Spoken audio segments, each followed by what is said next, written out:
It's WFUV New York, fostering community with public media from Fordham University, on air, online, and always commercial-free.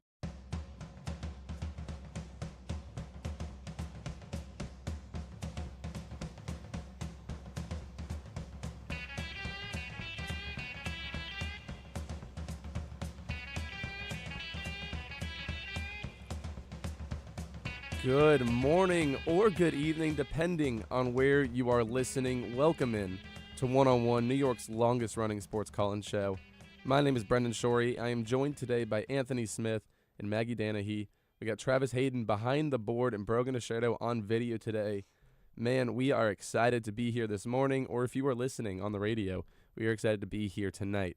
Before we even take a look at what we're going to talk about today, guys, how you guys doing today? I'm great. You know, we're finally on spring break. Feels like it's been a while since we've hit a break. Excited for the week coming up. I'm going to be working a lot, but also just to try and relax after, midterm schedule was kind of just bringing me down. But now we're back up. We're back up on the rise. Yeah, thank God for spring break. I'm so beyond ready for that. And I'm so excited for the week of I have nothing, no obligations, nothing to do. It's so nice to have a week away from all the classes, all the midterms, all that stuff. But the sports world does not stop when school does. We have a full show for everyone listening today. We start with the current state of baseball players right now. They got the chance to represent their countries in the World Baseball Classic. Last time out, Japan defeated the USA in the finals with a Shohei Ohtani strikeout of former teammate Mike Trout. Can the USA rewrite their story this time?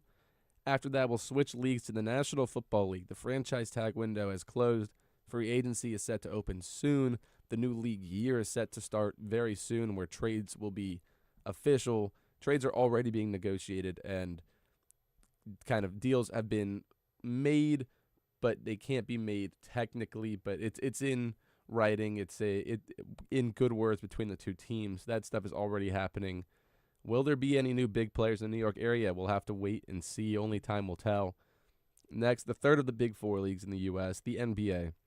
Maggie, your boy Jayson Tatum returned to the game he loves only 10 months after suffering from an Achilles injury. He had his season debut last night against the Mavericks in a game that, honestly, you look at his stat line, a fantastic 15, 12, and 7. A fantastic welcome back to the NBA moment for him. We follow that up with our first interview of the day, a pre-recorded interview with an author who released his latest piece of work this last Tuesday. His name we'll reveal that later. Finally, we hit on the fourth of the big four leagues, NHL talk. We'll follow that interview with our second interview to follow that. And then finally, we'll wrap the show with a fun draft of our own topic, also to be revealed later. Now that you guys have heard what we're talking about, we'll have a little intro segment here. And I'm going to toss it. You guys both have jerseys on. I feel like I'm a little excluded here with no jersey. I'll toss it to you, Anthony, first. What's with the Cowboys jersey? You know, I'm a big Giants fan, so this comes at the loss of a bet with my friend Brandon over here on NFL Friday. Said the Giants were going to beat the 49ers in like week 7. Nothing was on the line for Brandon, actually. It was just all me because love of the game. For the love of the game. That's one of my favorite quotes. And so now we're wearing a Sean Lee jersey. Cowboys jersey. It doesn't feel good. It looks good on you. I don't like it. It looks really good on you. Don't even say that. Don't even. It looks great on you. Don't even say that. Don't even say that. Like, wouldn't you agree, Maggie? It does look pretty good on him. His hat and he's matching. He's got Cowboys clothes on. Yeah, you do. No. I mean, I like the colors, obviously, but the representation, the big star, like on the right of my arm, it doesn't feel good at all. That looks really pretty to me. Maggie, your turn. The jersey, the Celtics jersey over there. My Tatum jersey on, of course. I mean, I was talking about, like, Jayson Tatum is, like, I have a lot of, one thing about me is I'm a very well-versed sports fan. I have a lot of sports, but Tatum is my top. He's always been my top. So, it's been tough months with him out. Funny story about this jersey, actually. So I went to game 2 versus the Knicks at TD Garden last year. And my dad went to work in Boston for the day, and then I just, like, walked around. So I went to go get this jersey, and I go to the Garden, to the pro shop, and they're, like, all sold out of Tatum jerseys. So this is, like, a kid's, like, large, and so it's all I could get. Hey, whatever works. But here we are. I'm excited to break it back out and celebrate his return last night. For those of you that can't see my shirt, that is not a jersey. It's actually from the movie Step Brothers, where you have the picture that is pretty viral, where you have one of them sitting in the chair with the other behind him, with his like hands clasped on his shoulders. My shirt is CeeDee Lamb and George Pickens doing that same pose. I got it for Christmas. I was like, oh my God, I have to get that shirt. It's awesome. A lot of Cowboys representation on here today. There is. It's Yeah. honest. It's a very nice sight to Well, me. I shouldn't say representing rather than. I would say representing. I don't know if I'd say representing. I gotta say though, is like, out of all the jerseys you could have picked for me to wear, I appreciated that it was like Sean Lee, because he's a respectable player. He was a good player. There's no hate against him. If it was like a Dak Prescott, I no hate against Dak Prescott, but like he just annoys me for some reason. I don't even have a Dak jersey. I have Really? I have 3 Cowboys jerseys. It's Sean Lee, Leighton Vander Esch, and Jason Witten. Like there's no real like Cowboy like I ever like hated. I just don't like the team. Like really. That's what it is. Whoever gets a star on their helmet, they become hated because of the star on their helmet. Exactly. They shouldn't go to the Cowboys. I don't know. I miss jerseys being like that kind. Like the Fanatics like stiff jerseys lately. You know what I'm talking about? Yeah, Like I miss it being like that like jersey like pinny material. those are cool. I saw They're that much at more comfortable. I saw it at a thrift shop. I was like, I gotta get that. Like it's just so cool. Yeah, I got like a that like what did they call it? Those like limited edition Patriots jerseys, like the lavender ones with Drake May, and I love it. It's really nice, but like it's so stiff. I'm like, I really want to get an Aaron Judge WBC jersey. That I would was be thinking sick. about it. That But would I be was like, I sick. know that's crazy expensive because like already an Aaron Judge Yankees one is gonna be expensive, and the fact that you throw the You really think USA it'd be jersey that on- much more? I looked at the prices. I don't like off the top of my head. I think it was like $150 maybe or something, It's not which is like terrible for a it's jersey. not crazy. it's but what like, it is now. Mhm. Like, It, That's- that's just like the prices of jerseys now. But like I was thinking about it just because like I could wear it to like a Yankee game too. Like it's Yeah. no hate against it. It's still got Judge's name on it. So That'd be cool Yeah. for a Yankees fan to have that. yeah, that's Like- what I was thinking. Like he's captain too. I was like, I Especially feel like after I gotta last do night. it. Yeah, Yeah, the 2-run home run last night. I feel like I Yeah. gotta do it. That's like like a top tier jersey right there, especially with the USA on the front. Like Yeah. that Yeah, type of stuff You is should always. do it. You should pull the Guys, trigger on yeah. it. Let Let us be the devil on your Yeah. shoulder here. It depends how many tips I got on this week coming up, and then we'll decide if I get that jersey. Okay, that's fair. We have a couple minutes left in the intro, so I guess we'll give a little glimpse into our lives here. Spring break this week, we get to step away from class, from all the midterms, from everything going on at Fordham University. Do you guys have any big plans for spring break? As for me, it's like really just working. Like later today, I got work. Tomorrow, I got work. Monday, Tuesday, You're not a Wednesday. grinder over there. Yeah, I'm grinding, and then just the other couple days off, I'm gonna try and hit the driving range a little bit, get back into the flow of things within golf. It is warming up. That's gonna be nice. And then next Saturday, really excited, doing softball with WFUV's own Dominic Sansone. Damn. Doubleheader next week against Dayton. So Okay. really excited for that. But I'm also really excited to just get back in the lab golfing wise. That'll be fun. It's always an exciting season when it's Yeah, actually warm it's- enough yeah. to get out on the course. I have nothing planned. I live on the Jersey Shore, so hopefully, you know, Nice. maybe some warmer days to, you know, sit on the beach in a sweatshirt, which would be nice, and you know, just my normal routine of, you know, going to my favorite Pilates place every day, which I'm so excited about, and just like living my life down there as a little summer preview. Yeah, I'm traveling. I leave Sunday night. It's a 1 a.m. flight. That's technically on Monday 'cause it's a red eye. I'm going over to Europe. I'm going to Portugal. Oh wow. Oh, wow. Yeah, it's a repeat of my sophomore year. We did Lisbon, and we're doing it again because we didn't have the entire friend group there that time. So we got everyone this time. That's going to be all for our intro segment here today. We will be right back on the other side of this break for some World Baseball Classic. Today's show is presented by the Brooklyn Nets. Stay tuned for WBC Talk.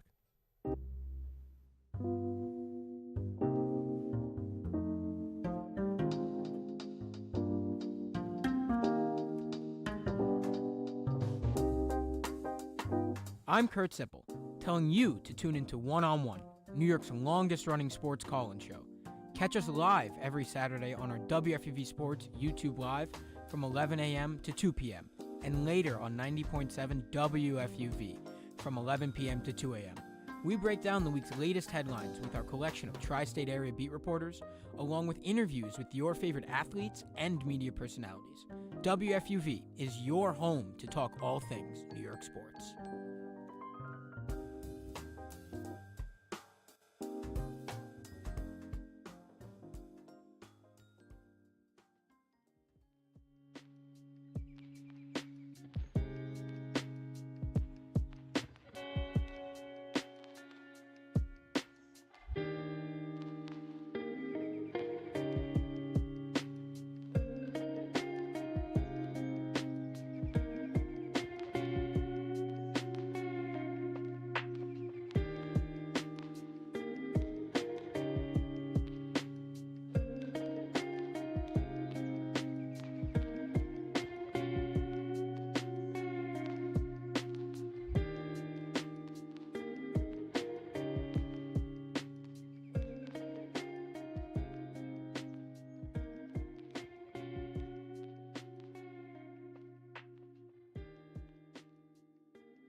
Welcome back to One on One, New York's longest running sports call-in show. Brendan Shorey here with Anthony Smith, Maggie Danahy. If you guys want to call in, 718-817-2750.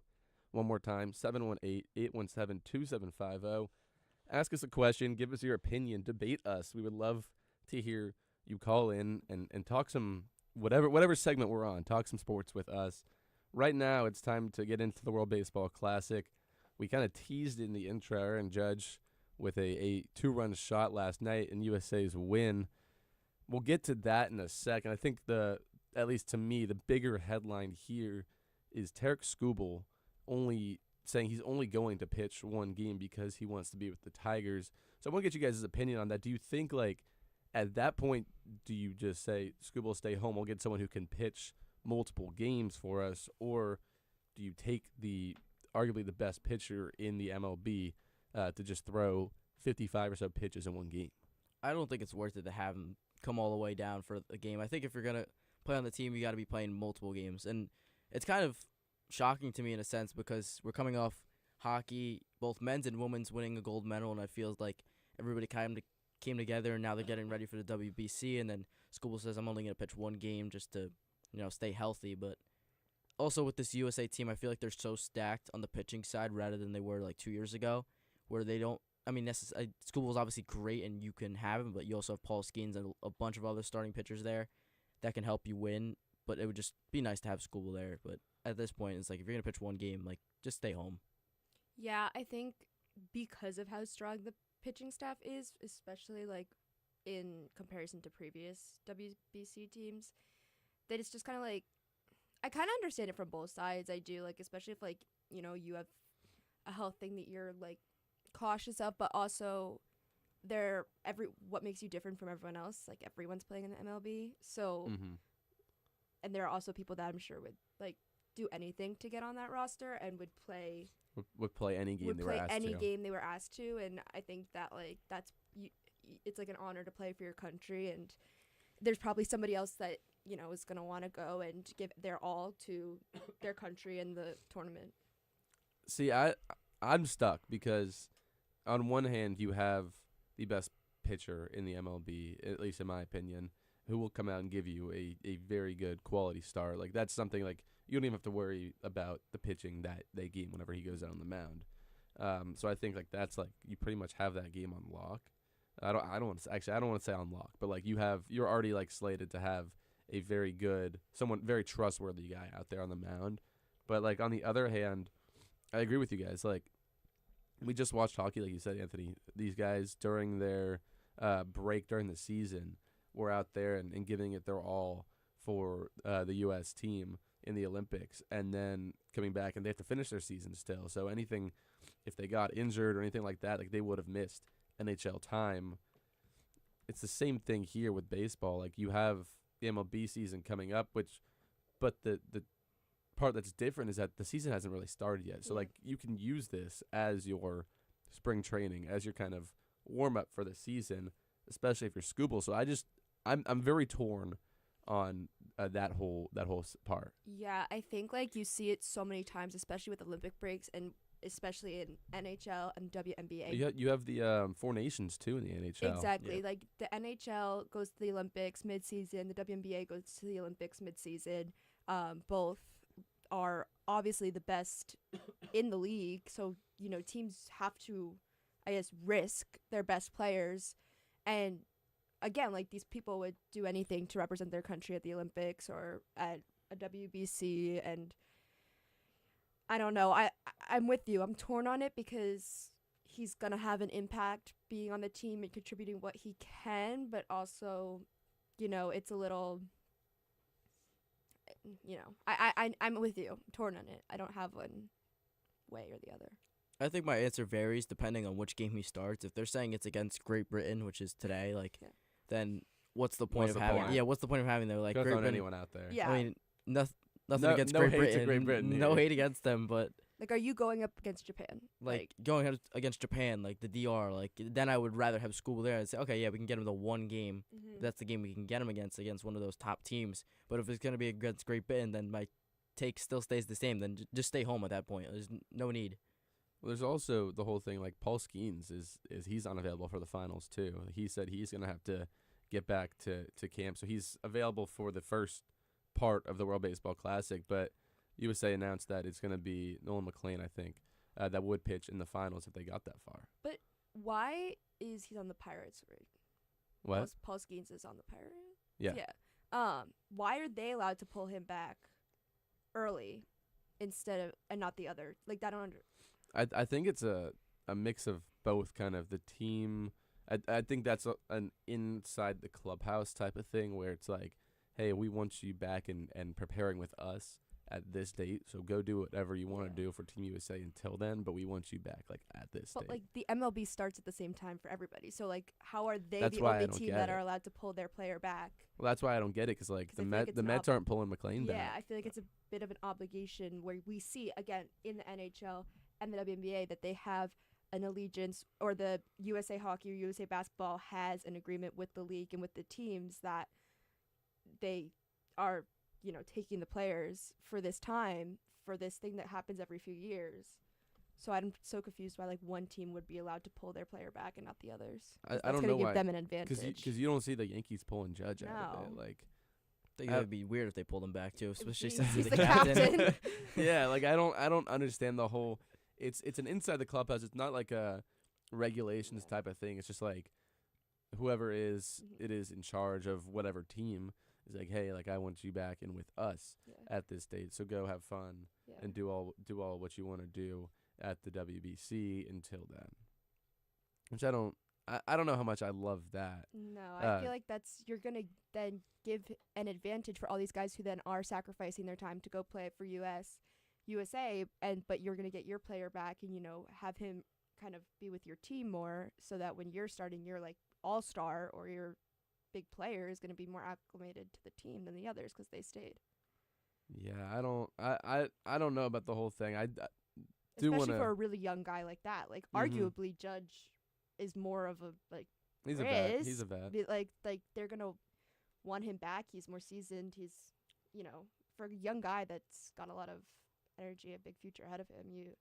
You'd think that they wouldn't need to be so cautious. I think especially with Judge, like I mean, he hasn't really got injured these past couple years, but like he still put up like back-to-back MVP seasons, and he's had injuries before, so it's kind of like just making sure he's healthy going in to the start of the season. A big season, of course. Well, every season's really big for the Yankees, but just coming off that ALDS loss and going into this year and kind of just keeping the same team, it seems like this Yankees team has a lot of belief that they're going to make it to the World Series. I'm surprised that maybe they're not pulling him back, but again, I guess that's the captain, just kind of the captain role kind of leading into that decision. But Yeah, and I mean, it hurts for me to say this as a Boston fan, and we say it about the Celtics, we say it about the Patriots, and I think that you could say it about the Yankees. It's a title or nothing. When you have a history that prolific in winning, you don't play for ALDS, and you don't play for anything other than a World Series. especially after a World Series berth where Yes.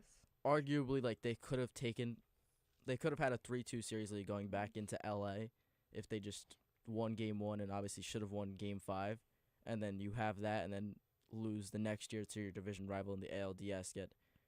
Once again, lose at home. Another year where Judge is doing great, but this time he actually performs in the postseason.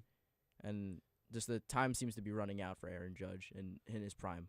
Yeah, this whole topic has to come back. It comes back to the insurance that these players have, because there are players who aren't playing in the World Baseball Classic because their insurance, like their medical insurance or like their whatever policy they have that like will keep them on the roster or pending injury or whatever. That insurance won't let them. It won't cover World Baseball Classic stuff. So that's a big issue. And we remember like a couple years ago, back in 2023, I think it was, Edwin Diaz. He got hurt celebrating after the game. Tore. I don't even remember what it was in his leg. He just wasn't out. He was out for the rest of the year, which is he missed the entire insane. season. Yeah. And then like came back the next season, did not look the same, and then bounced back obviously this last year. But it's stuff like that where it's like, even though he was like, it wasn't like an in-game injury. It's like you don't want to, as a team. That's why I kind of get them pulling the players back. You don't want to risk any of your players getting injured like that. Yeah. Yeah. But I also think with this USA team, like you have a lot of players like that where their teams are saying like we're gonna pull you back late. But I think also they have so much depth in every position. They really assembled the Avengers this year. Yeah, they did. Like not only like the problem last time seemed to be their pitching. They didn't have a lot of pitching prospects, but now they got Skeens and Scooble for whatever time they have. Logan Webb, McLean as well, who has showed some really good stints with the Mets. He's a young guy. He's got some nasty stuff. And as far as the hitting goes, I mean, the 1 through 9 lineup that's scary from top to bottom. There's a lot of guys in there, a lot of young guys, a lot of guys like Judge and Harper who are veterans who can help out those young guys. Bregman also a veteran as well. But I'm really interested to see on this USA squad. We saw Trey Turner like rise up the ranks. I know he's obviously a great player, but really came in clutch when USA needed him most. I was just trying to get your input on this, guys. Like, if anybody on this USA team in the batting lineup maybe steps up and is not getting talked about a lot, that could really step up and deliver in the clutch moments for USA. I don't know if he's not getting talked about that much, but like I want to shout out Bobby Witt. Yeah. I love the guy. He's an electric player. I had the pleasure of watching him in the Home Run Derby live back in 2024 when it was in Arlington back in Texas. I think just what he brings in terms of defense, in terms of being able to hit for contact and hit for power, being able to do it all on the bases. I don't think he's getting talked about as much as a lot of the other players, so I'm going to shout out Bobby Witt there. I think, honestly, I could see him having a Trey Turner-esque kind of moment in this World Baseball Classic, kind of like Trey Turner did when he hit the Grand Slam a couple of years ago. I think in terms of like young talent on this team, I don't think it's a surprise on who I'm gonna say, but I'm excited to see Roman Anthony on that team, and made his debut last night, and I think that goes under the radar for being a really strong young talent. I don't even think that's ridiculous to say that, because you guys both stole mine, and I had an extra one, so I had Bobby Witt, because I feel like he's not getting talked about a lot because of just Aaron Judge being like the third guy in that lineup, and he's just such a good, well-rounded player, speed, defense, hitting, everything. And he's that shortstop in the game, probably. Yeah, 100%. And he's gonna be such a threat in the top of the lineup for any pitcher. And then I obviously had Roman Anthony, kind of just that young player on the team that could really rise up, and kind of had that story where he gets called up last second because of I forgot who he replaced, but gets called up. He's sitting towards the bottom of the lineup. He's a good lefty. Had a good year with Boston before he got hurt, and I think he's also someone that maybe need to look out for. And then I have a veteran on here. He did pretty good in the exhibition games, hit a couple home runs, and Alex Bregman. He's kind of built for the moment. He's played in multiple World Series, and I'd say look out for him too. He's sitting towards the bottom of that lineup and has seemed to be heating up a little bit, so definitely could do something here for Team USA. As much as I hate to say it, he's a good bat. Especially down towards the bottom of the lineup. I just can't stand any Astros players. Yeah, but that's kind of just the beauty of the World Baseball Classic now. It's like I'm agreeing with Maggie over here on Roman Anthony, and then we're all obviously talking about Alex Bregman. I mean, we don't care anymore about the rivalries. This is all about one USA. Team, one team coming together in USA, and that's kind of carrying over from what we saw in hockey, and now it's coming into the WBC. We'll excuse the Astros hate. We'll let that one go during the World Baseball Classic, and then once the season comes back and the season starts, then you're allowed to hate on the Astros again. It's like nice to, for the first time in my life, just like watch Aaron Judge and not like, have to Not root Like against he's, him. he's on our team now. Let's go. You get to root for Aaron Judge and actually be happy about it. Maybe not root for, but root for U.S. And he's He's big part- part he's of that. part of it. He's He's big part of part of it. that. He's a big part of it. I'd say captain's a pretty big part of the team. Yeah, watch it and not, be sick to my stomach and just nervous and just He's fun to root for. Yeah. biggest rivalry. in He's just sports. he's like a nice guy. He's like just a respectable 100%, baseball player. My mom's a Yankees fan, my dad's a Red Sox fan, but obviously we all side with the Boston, so there's that, and so I'm able to watch him. I don't want to say unbiased because he's still a Yankee, but But a little bit a unbiased. little bit Yeah. less hate. You can root for him yeah. the way that we'll root for Bregman. Yeah. We'll root for him to play well for the USA. Yes. But that's kind of Yeah. the extent of it. I want to break down kind of looking at the rest. We talked a lot about USA. They're in a group with Mexico, Italy, Great Britain, and Brazil, who they just beat last night. Obviously, in the tournament, you have the big three in Japan, U.S., and the Dominican Republic, who are all three not like heavy favorites, but there's a pretty decent gap between the Dominican Republic and the fourth favorite to win the tournament. So you have them, but outside of them, do you guys see any? I don't want to call them sleeper teams, but maybe teams that could put up a fight that could maybe knock one of these guys out. I have Venezuela and Mexico. What do you guys? Little Randy Arozarena action. Yeah, definitely Mexico's just Randy Rosarena kind of just built for those clutch moments. Alejandro Kirk's also on that team too. Venezuela also has a lot of great players. A team that I saw a video on actually that could really sleeper was Italy, because just the amount of Was that a TikTok? yes, I saw that was too. the amount of major league talent they had on that team and a lot of young players. I have Italy's roster pulled up because that was my team. They just have a lot of major league pitchers in there, and that's really just kind of what you need, that experience. And then they have just a couple guys here and there. It's just kind of like a scrappy, well-beat team. So I really want to see what Italy does. Yeah, in it's nice to have a European team in there, I think. Yeah. I don't really know if they've ever really been, in contention or in talks. And they got I don't actually wanna one say of my contention, but favorite players in the league, Vinny Who? Pasquantino. Okay. Funny story, I was at a Yankee game once. I was sitting in these really nice seats in the legend seats, and Vinny Pasquantino was up, hit a foul ball my way. My friend was standing right there. He's ducking over. I got the glove, reached over, saved him, caught it. Next day I came back, same seats, because I had my friend. He gave me the seats for the next day.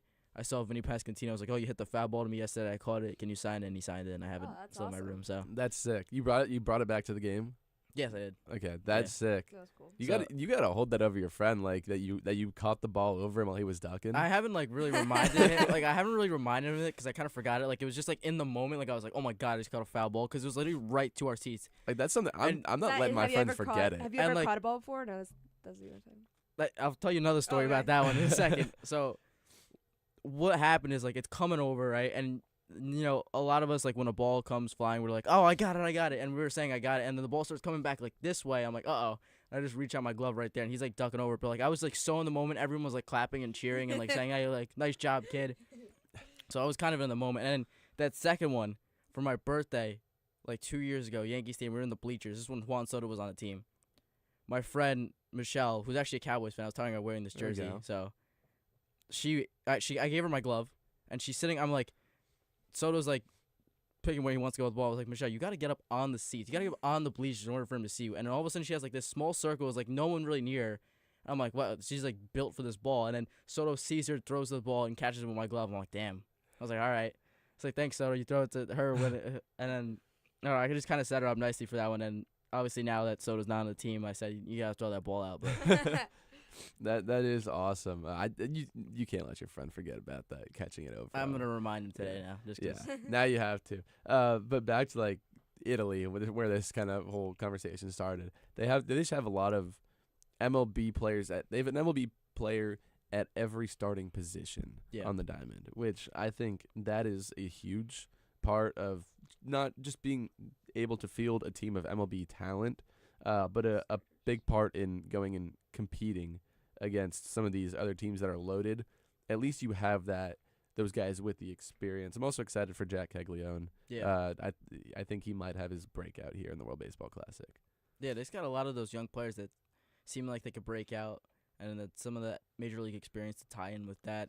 I definitely look out for them, but I don't know. It's going to be hard to take down one of these top 3 teams. I know Japan, obviously, is going to have Shohei and Yamamoto, who are just so good whenever they play. But DR actually has one of the best lineups assembled I've ever seen. Yeah. And they have some good pitching prospects as well, but their lineup is actually really scary. They're nuts. The DR, like, it goes under the radar, kind of. Yeah. Yeah, I mean, I have it. I think that they're gonna win it. I have them. I like Vlad. I don't really have a reason. I just do. I've always liked Vlad, but like Yeah. I'm a Yankee fan, so I can't like him. But like I've had this like respect for him, but like It's like a hidden, it's a love-hate like, relationship with him. Yeah. You just know those athletes like you see like 1 or 2 interviews of, and you're just like. It's like I just- I'll root for him I like like in the this home guy, run yeah. derby or like Yeah. in the All-Star game, but Yeah. like then outside of that, you can't really root for Another him. player that I can't root for them because he's on the Rays, but Junior Caminero, who's really just kind of rise up the ranks as well. He went crazy after hitting a 2-run home run yesterday. I don't know if you guys saw that. Like he was like rounding the bases and his helmet came flying off. But meanwhile, it was the 6th inning and just made it a 5-3 game. But him and the rest of the DR squad was just going insane. And like the vibes are so high with this team. that was a nuke. Yeah, I know. And then they also got Austin Wells on his team. Your boy. You know what I'm just realizing? I'm looking at this Italy roster still. I didn't realize Jorge Posada was on the coaching staff for I Italy. didn't realize that either. He's their assistant hitting coach, which I had no clue that he was Italian. But Do you have to be to coach? that's Or is it that's like a really good soccer? that's a really good I don't know, 'cause question the- actually. I don't know. None of the soccer, like if you talk about like world soccer, they're not like. Well, I don't nationalities. imagine he would like coach for them if he wasn't Italian. You know what I mean? Like Yeah. I just like thinking It's from not like a high profile. like thinking just from like my perspective, like if I was like rooting for Team USA, if I'm like an American that like in that kind of sense, like, and then I get offered to go and like coach for a different country against the USA, I don't know how much I would It's- like. I it's think confusing. like just me being a big soccer fan, like none. Where of you the, don't have to be like none of the Italian to coach coaches in an are- Italian league. Yeah, none of the coaches are, or not none, but like a lot of the coaches are just like, of like I don't know, like off the top of my head, like the U.S. women's national team coach is British, which is like a massive U.S. rival. So Yeah, it's kind of fun. yeah, Kind of fun that we got that. yeah. So in like men's, I think it's a little different. I think they mostly are, but especially like world soccer for women's, they're rarely that nationality. So I wonder if like you have to be, or like he just saw a coaching job. Yeah, I don't know. Well, there's a lot going on. The World Baseball Classic is currently happening. It started yesterday. That's going to be all for this segment, though, talking about baseball. On the other side of this break, we'll be right back with some NFL offseason talk. Stay tuned for that.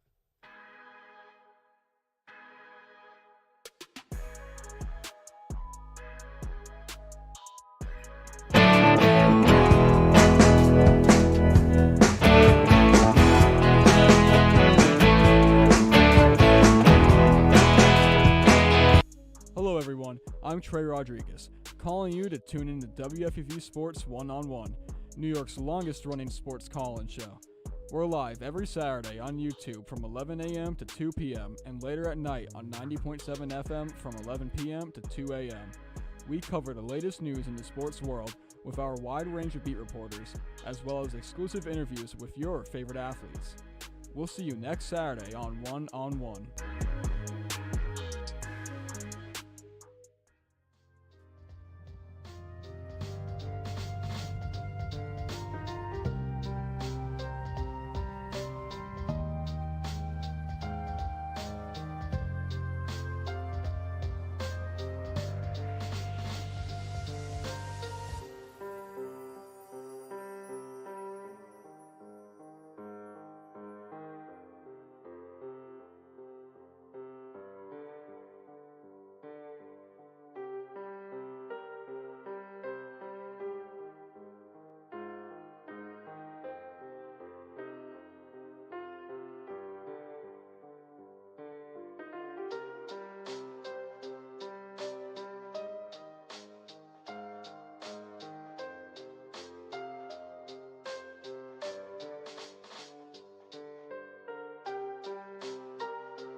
Welcome back into One-on-One, New York's longest-running sports call-in show. Brendan Shorey here, Anthony Smith, Maggie Danahy alongside me. If you want to call in, 718-817-2750. I repeat, 718-817-2750.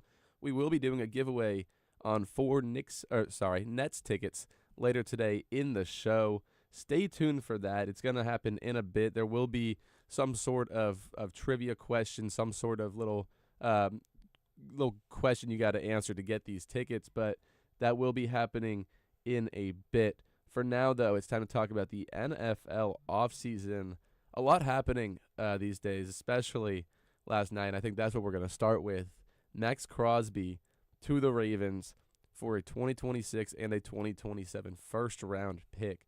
To me, that is a lot to give up for Max Crosby.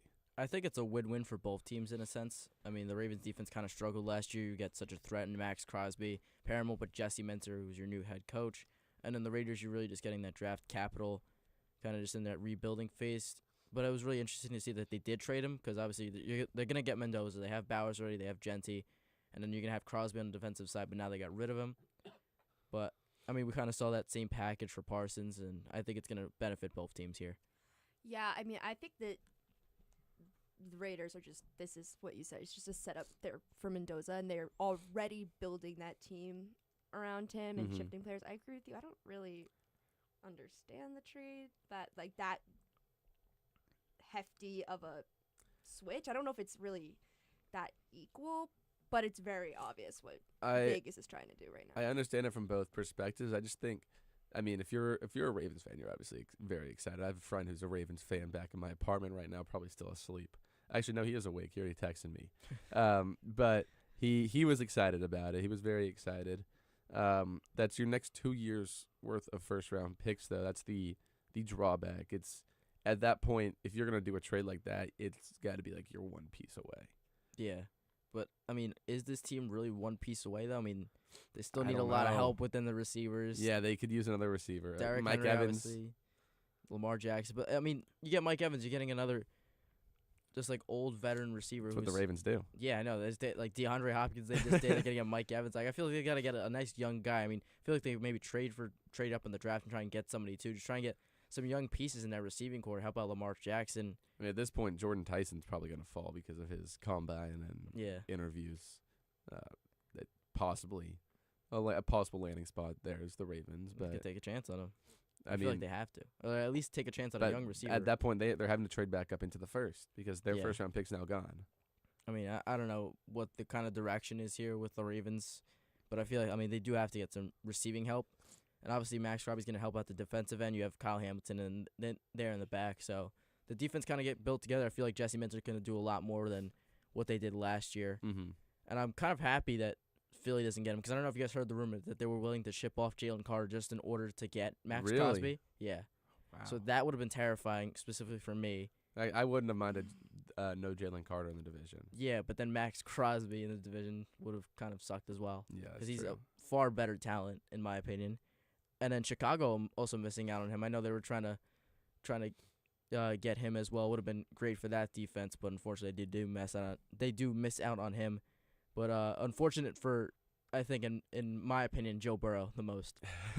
Guys got to deal with Myles Garrett, TJ Watt, and Max Crosby six times. Games. Yeah, 6 times a year he's got to deal with one of the best They edge better rushers start in the stacking league. up that O-line right now. Yeah, and that was already a problem for them the past few seasons. They have no offensive line.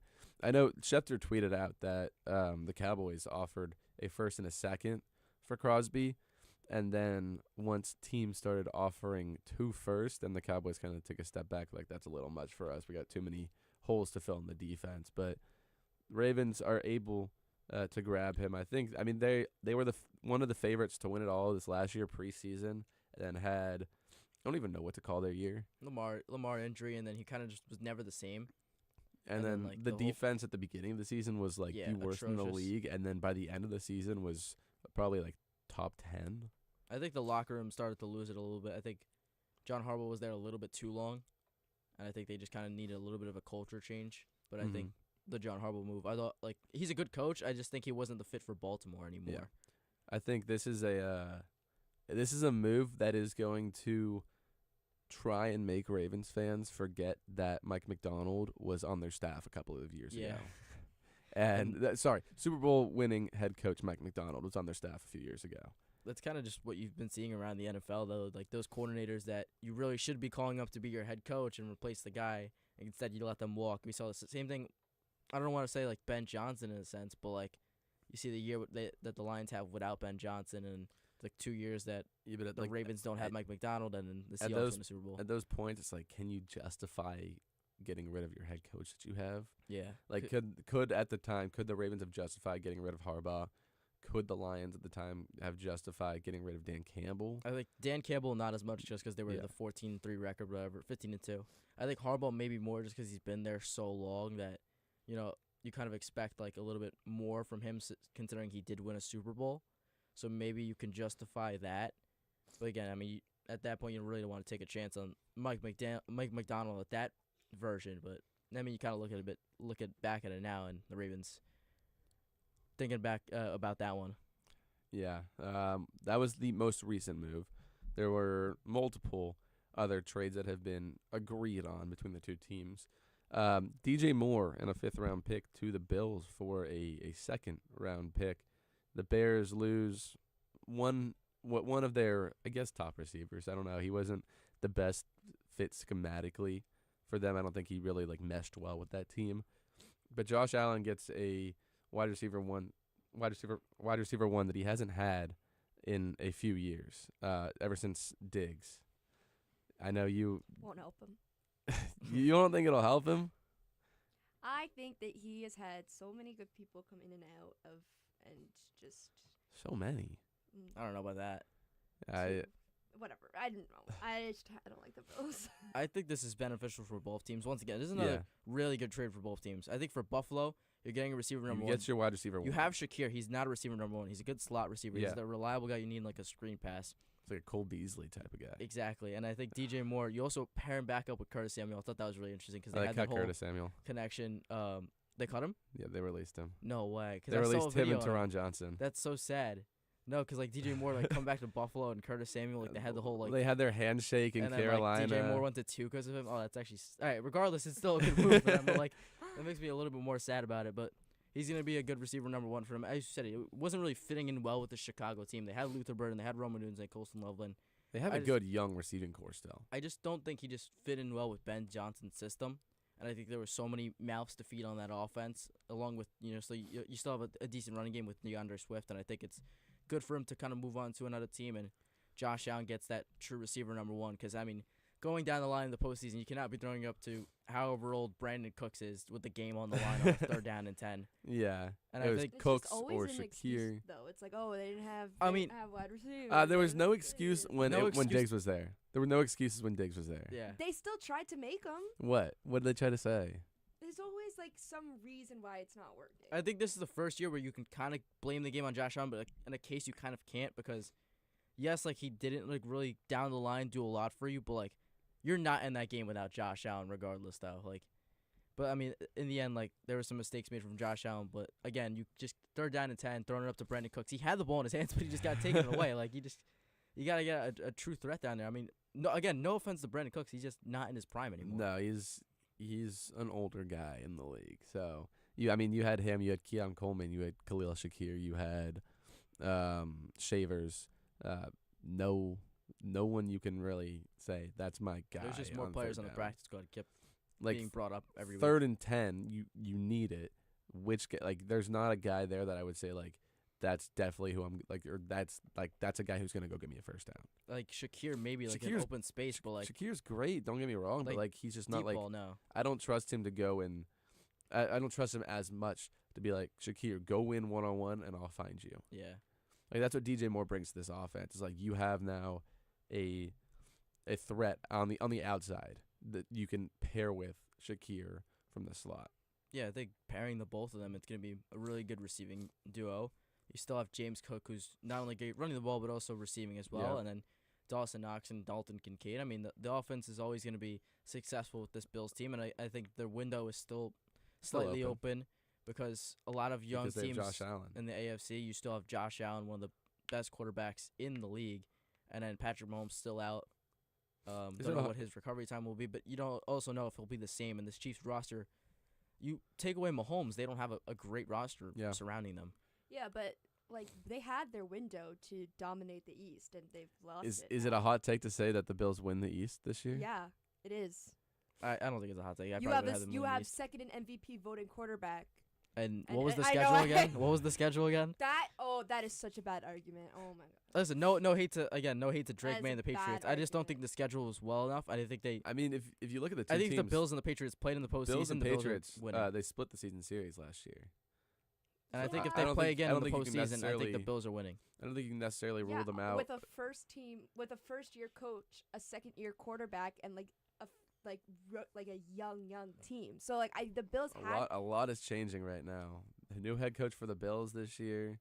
They promoted Joe Brady. right. Yeah. So that's even you're They they're brought getting in a DJ you know how Moore. much You it guys takes to dropped get Diggs. into, that's not as big of a deal as people are making it out to be.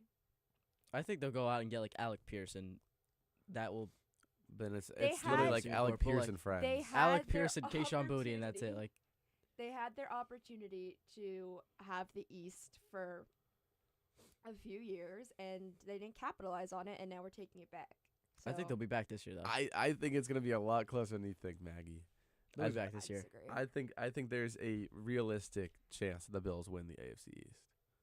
I think it will happen, and I always say the Bills are gonna win the Super. They were my Super Bowl pick these past couple years. You know how many chances they had I'm to a win Bills the Super believer. Bowl? 4 in a row, back in the Yeah. '90s. They didn't have Josh Allen on that team. No, they had Kelly. I don't They, know. they had a squad back then. It's just you hate to see it because their fan base is so passionate, and it's just really just a sad franchise because they just can't seem to do it in the big moments. Exactly. They buckle under pressure. There's always seemed like there's some sort of thing that happens to Buffalo that I mean, Again, there's always an excuse. I mean, no. Here's what I'll say. I mean, if you look statistically at Buffalo's offense, regular season versus playoffs, they don't take as many chances in the playoffs. Their offense is just so much worse in terms of you look at If you can't do it EPA in per the big play, you moment. look at success rates, you look at anything those metrics all drop when playoff time comes for them. You take what you can get, and I hate the schedule gate and all that because you take Because what they have you no, can get. Patriots you had get what you're dealt. they didn't choose their schedule. That's Yeah, I'll back you up what on you're that. dealt. You have a young team, a first-year or not a first-year head coach, but a First year with your team. Yeah, a second-year quarterback, rookies, and you have a young team.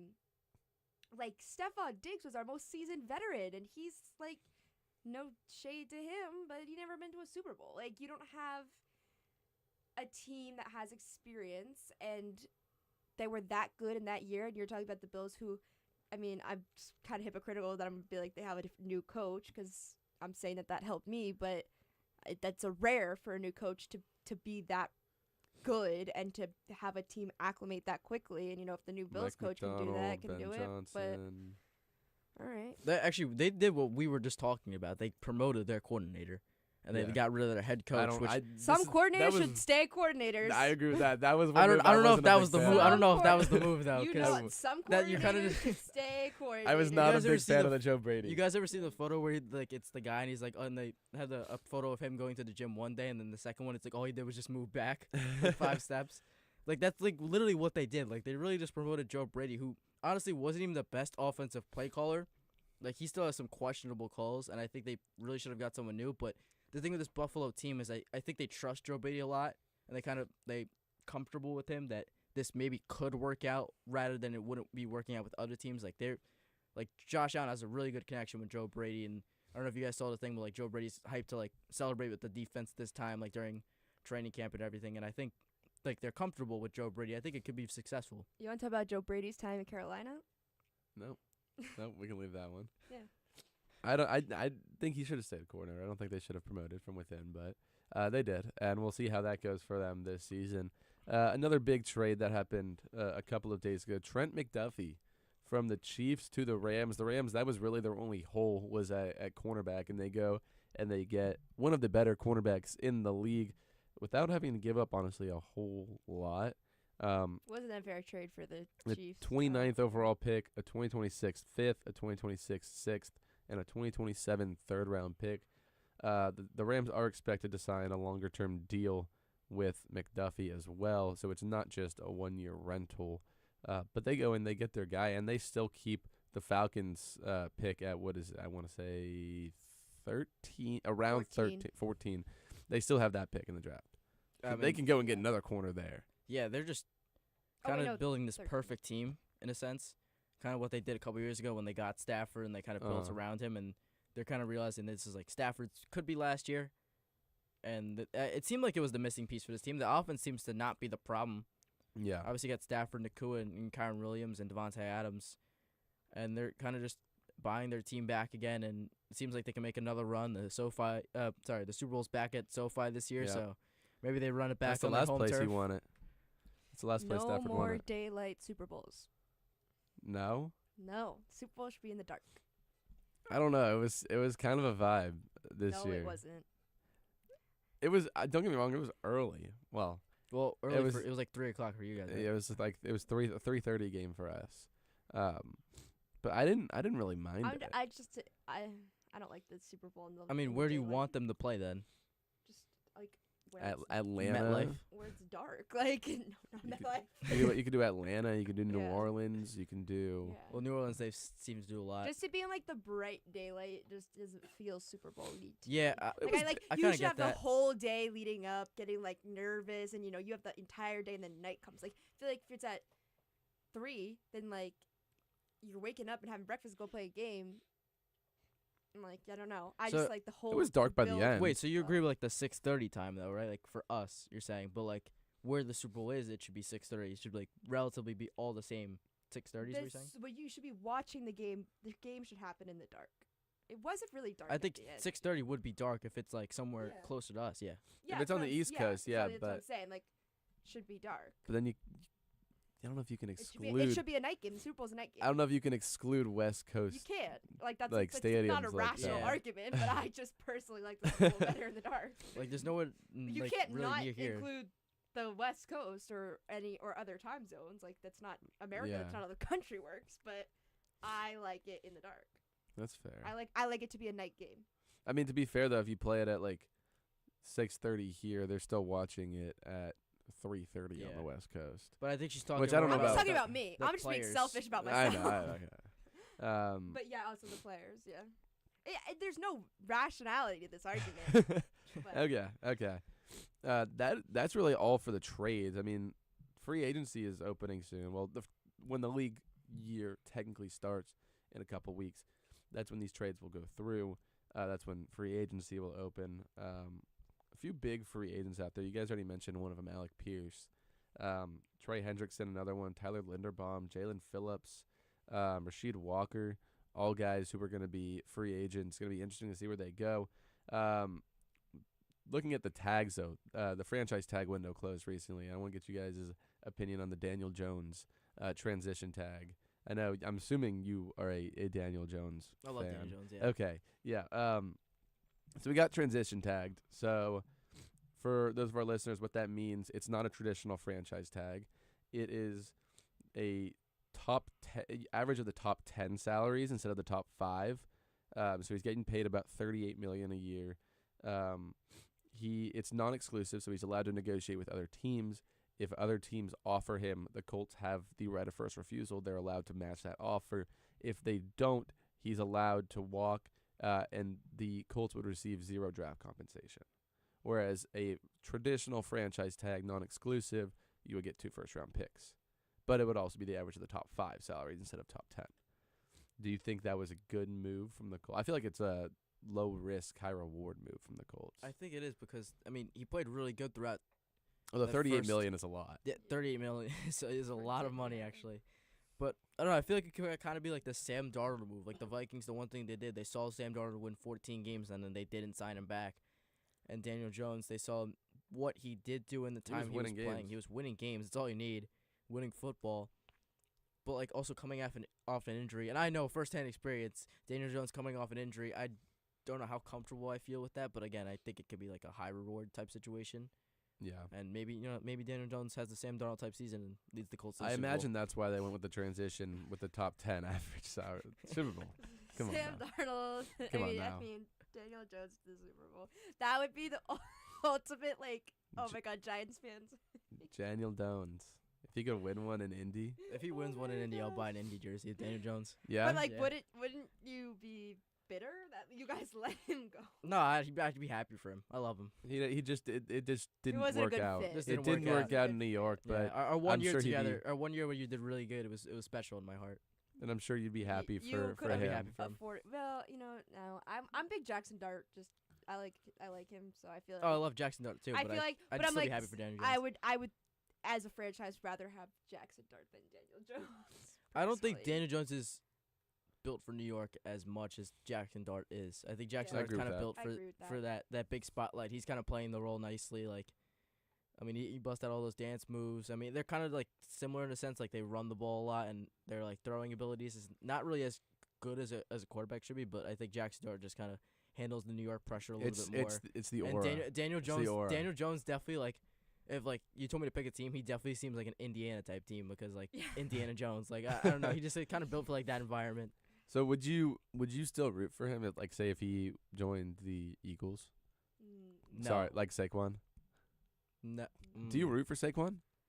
I was like somewhat happy that he won the Super Bowl, but like Really? not crazy. Like it wouldn't be as much as I think. I think Daniel Jones would be a little bit more just because like Saquon Barkley went Yeah. right from the Giants to the Eagles. I think, and I don't know, but also you kind of can give Saquon that free room because like we didn't I don't know. I feel like I would hate him. didn't sign him. yeah, like I also would have. well, like no- it kind of just falls on our part too. Like Like a if little bit. Like if Zeke signed with after the Cowboys like released him, if he wouldn't sign with the Eagles, I'd like. I would've- definitely hated would've it. been Like, like, for a decent "Oh." amount. Like less than like 30% of me was happy for Saquon. I would say just because like he did great with his time in New York, but then he did go from New York to Philly, and then Daniel Jones. I think it's a little bit more different because he kind of moved around a little bit. And he's just kind of trying to find another team. find a place where he can start Yeah. and kind of excel. Like DeMarco Murray did that back in the 2010s, where he That went was a from beast, man. Cowboys to Eagles, and it's like, oh, I don't know if I love that move. I don't know how big of a fan I Forgot still about it, am. man. He was a beast. He was. He was disgusting. He was. I don't know what it is. The Cowboys and their running backs, man. Yeah. Emmett, DeMarco, even Zeke recently, Dorsett. They always find the guy. That is unfortunately going to be it for this segment. We talked NFL offseason, a lot of tags, a lot of trades being agreed to. On the other side of this break, we'll be right back with some NBA talk. Stay tuned for that. It's WFUV New York, member-supported public media from Fordham University. On air, online, and always commercial-free.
The Brooklyn Nets join you in supporting WFUV. The NBA season continues in 2026 with the Brooklyn Nets playing at Barclays Center. Tickets for all home games for the Nets at Barclays Center are available at Ticketmaster and brooklynnets.com. Welcome back in to One-on-One, New York's longest-running sports call-in show. Brendan Shorey here with Anthony Smith, Maggie Danahy. Nets fans, Brooklyn's team tips off against the Trailblazers Monday, March 16th in an exciting matchup of two of the game's youngest rosters. Log in your tickets at brooklynnets.com or Ticketmaster. Today's show is presented by the Brooklyn Nets, and we are actually offering 4 tickets for that game on March 16th against the Trailblazers. If you want to call in, here's the trivia question. I'll say the number first. 718-817-2750, 718-817-2750.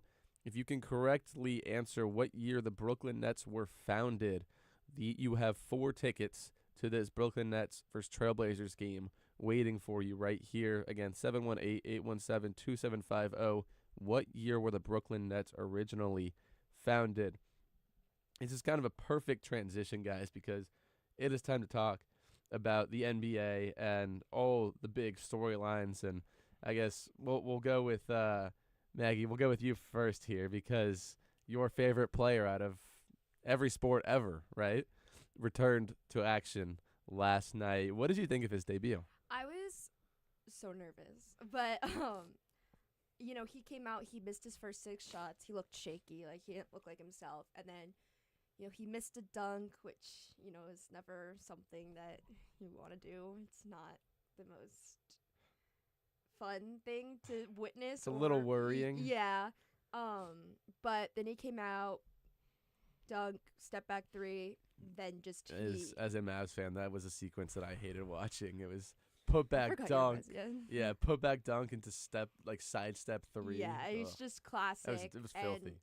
And, for that to be how he kind of comes back is very on brand. And once that hit and then it was halftime, I was worried for him not to make a shot before halftime because I feel like that would kind of what was it? 4 minutes left in the second quarter. Yeah, he played about 6 minutes a quarter. And you know they said there was no minutes restriction, but like that's just Joe Mazzulla. Like he's never gonna tell anybody anything. You're not gonna tell the Mavs. No.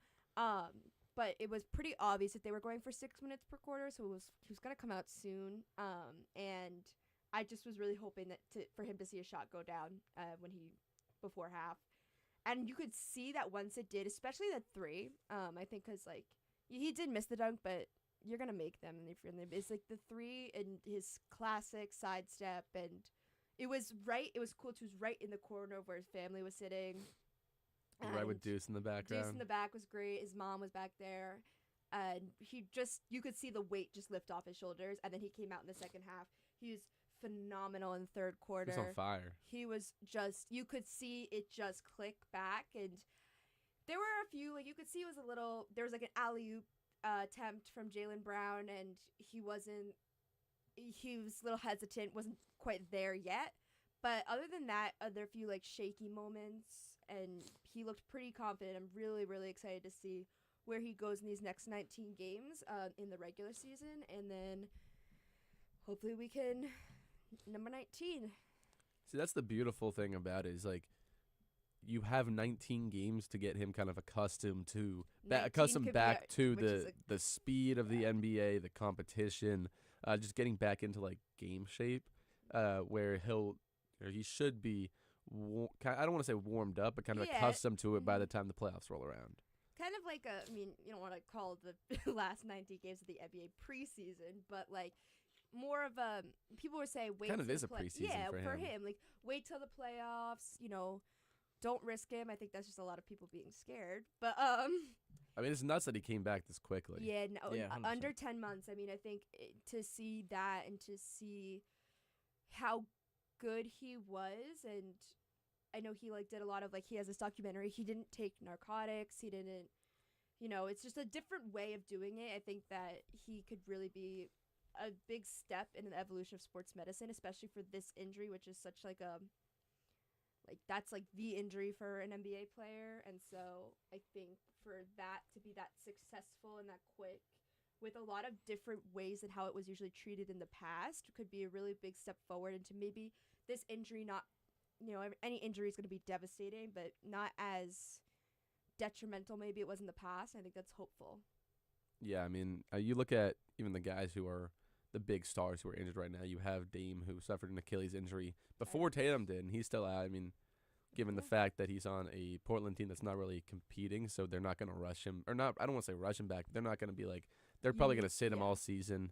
Same thing with Kyrie, who suffered a torn ACL late last season. Tyrese Halliburton, who suffered an Achilles injury in the playoffs too. The timeline on Tatum is just, it's insane. Everyone laughs at the anomaly nickname, but it really is. He is an anomaly. He is an anomaly, but I also think this is like such a Celtics Pacers fans. We got a good relationship, and I say it a lot. Tyrese Halliburton is my favorite non-NBA player. I love Indiana. I'm a big Caitlin Clark fan, so I just really like Indiana. And they talked to Tyrese yesterday, and he posted on Instagram too about how it was something for him to see. He was just him and Tatum were like a couple weeks apart, and they're good friends and helped each other along this. So like it's positive for him and Dame to just see that Tatum was able to go out, and obviously everyone's journey is different, but I feel like that's probably encouraging for them to see. Yeah, no, I mean, it's definitely nice to see, and we'll talk about kind of the Celtics as a whole now. I mean, you look at this team, second in the East. You already have Jaylen Brown averaging 30-ish points per game. He's probably gonna be first team All NBA. I mean, the Celtics are already just having an amazing season, and you bring back a superstar like Tatum. Yeah. So. Yeah. You're not gonna like this question. I feel like I know where he's going with this. Can they play together? No, it's whose team is it? That's what it's I was no one's team. It's I was thinking. Brad What Stevens' is the team. dynamic there? Everyone's acting like Because they it used- did not grow It's up Tatum's team. playing together. I don't know if it's Tatum's team anymore. Before the injury, it was like Tatum's team, but they were very close. Like there wasn't that much of like a skill gap. It was like kind of 1A, 1B, where it was Tatum's team. And they're also like very well rounded. But- Like, everybody in that starting lineup was But like providing. with Jaylen Brown averaging 30 this season, and now Tatum missing the entire season coming back, like what is that dynamic I like? think the dynamic is that they have been the best duo in the NBA for many years, and they have proven that since Clay and Steph, maybe? They were better for sure.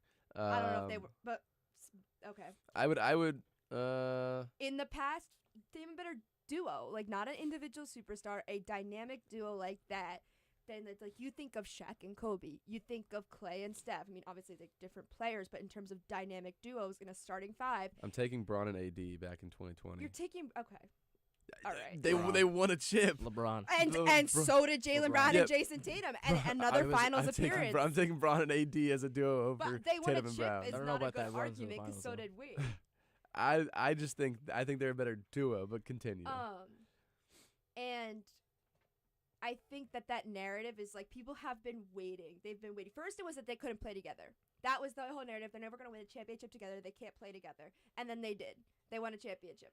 Now it's they can't play together because of the egos. They can't play together because I'm not saying they can't play together. I'm just curious, like it doesn't need to. It's Joe Mazzulla's team. It's Brad Stevens' team. It's not their team.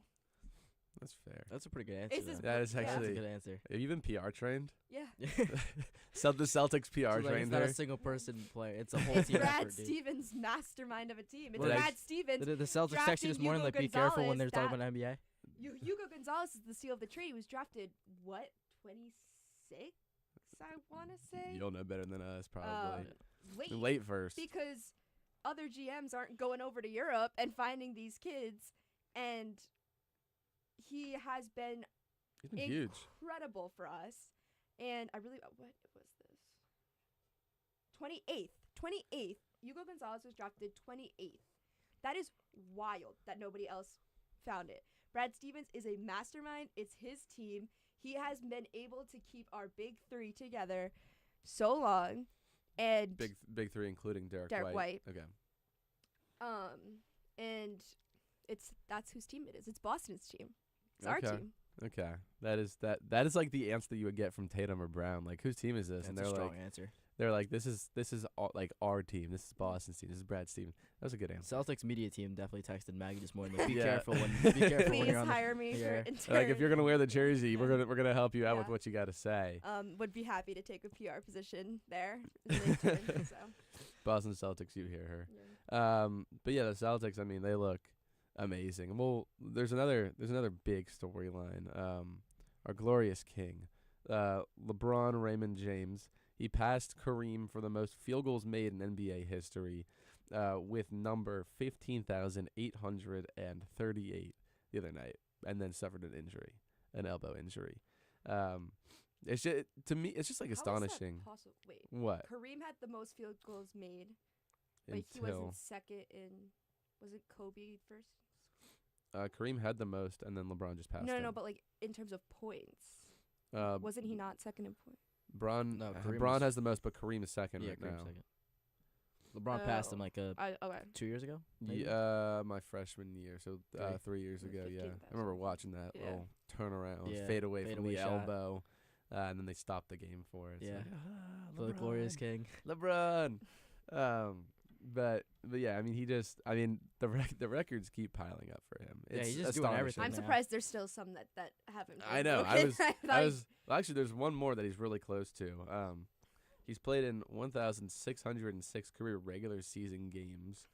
Robert Parrish has played in the most regular season Robert games of Parrish. all time at 1,611.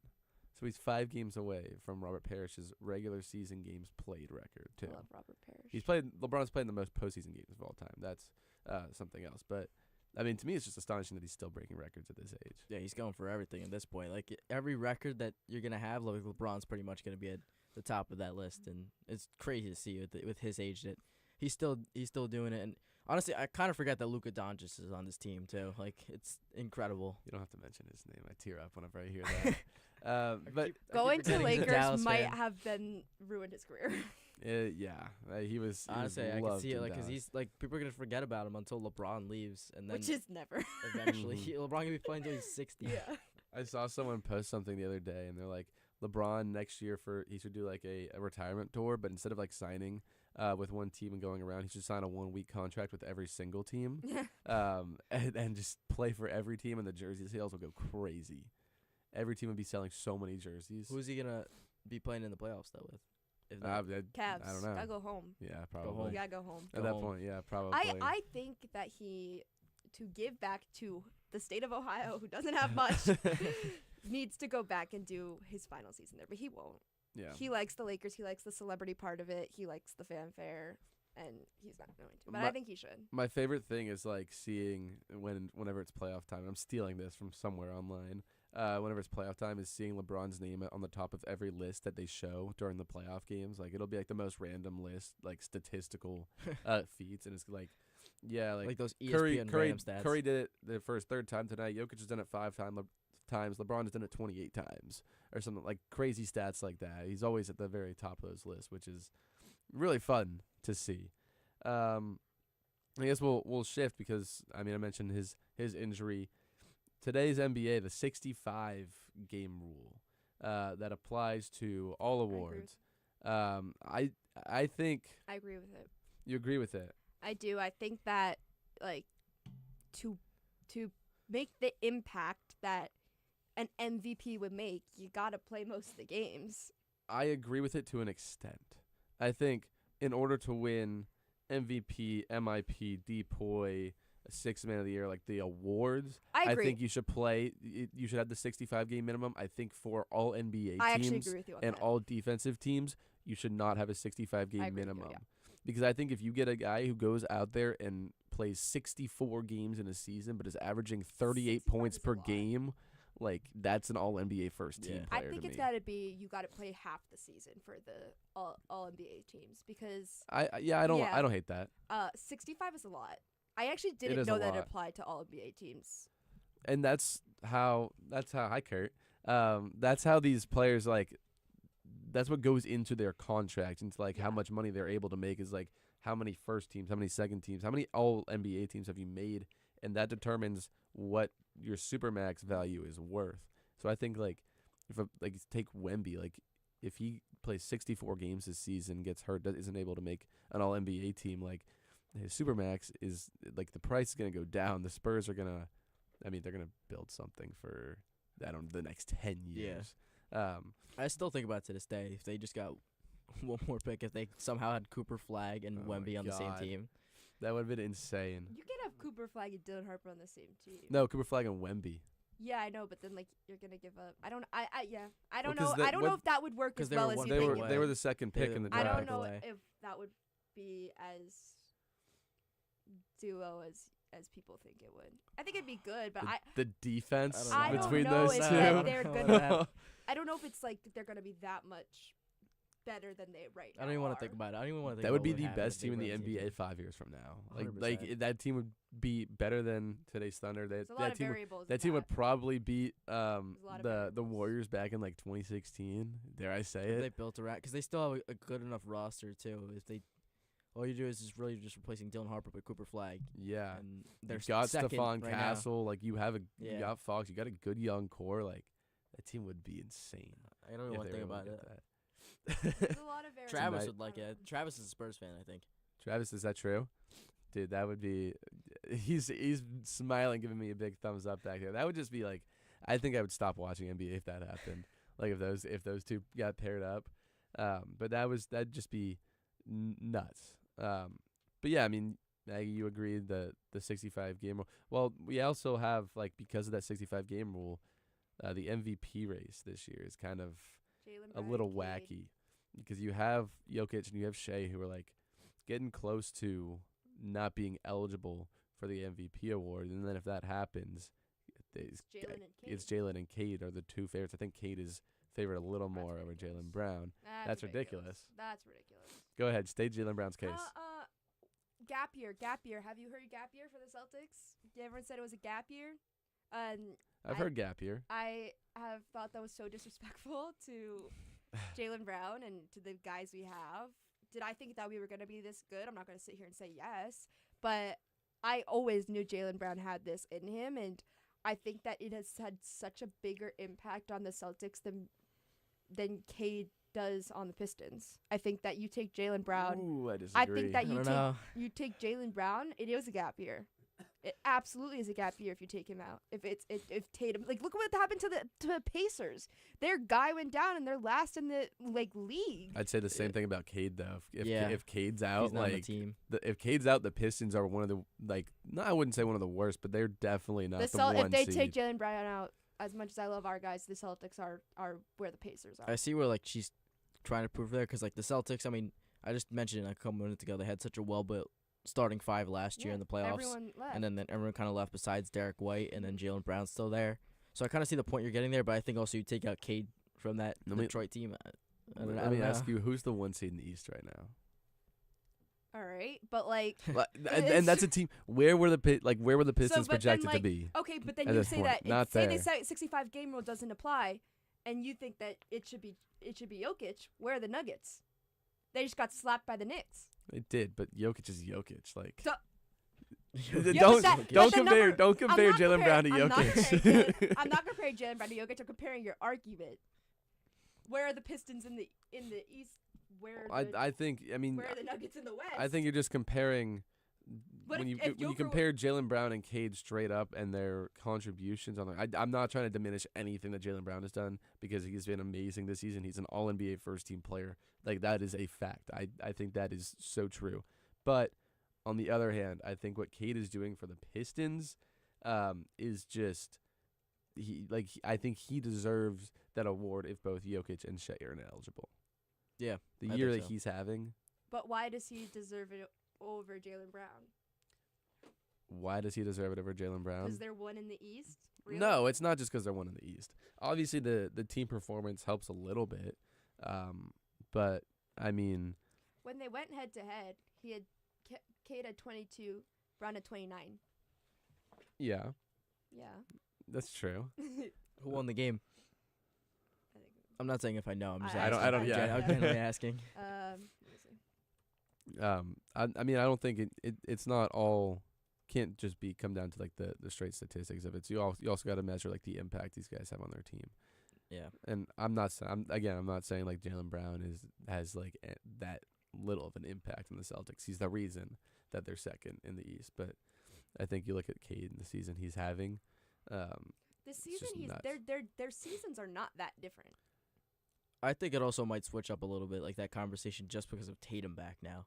I think so too. Like that might. Tatum's gonna be here for the rest of these Do 19 you think, games. you think that'll hurt Jaylen Brown's MVP chances? I think so, yeah. Because I think, like, with Cade, there's no second guy coming back. Tatum, he was the superstar of this team. He gets injured, then Jaylen Brown steps up, and then Jayson Tatum all of a sudden is coming back with 19 games left in the season. I know it's a very short sample, but I think it's gonna gonna. switch he's not going to be the talk of the Celtics when Jayson Tatum's back. No. Yeah. He's going to get overshadowed. Look at what Tatum's doing. Look at what he did.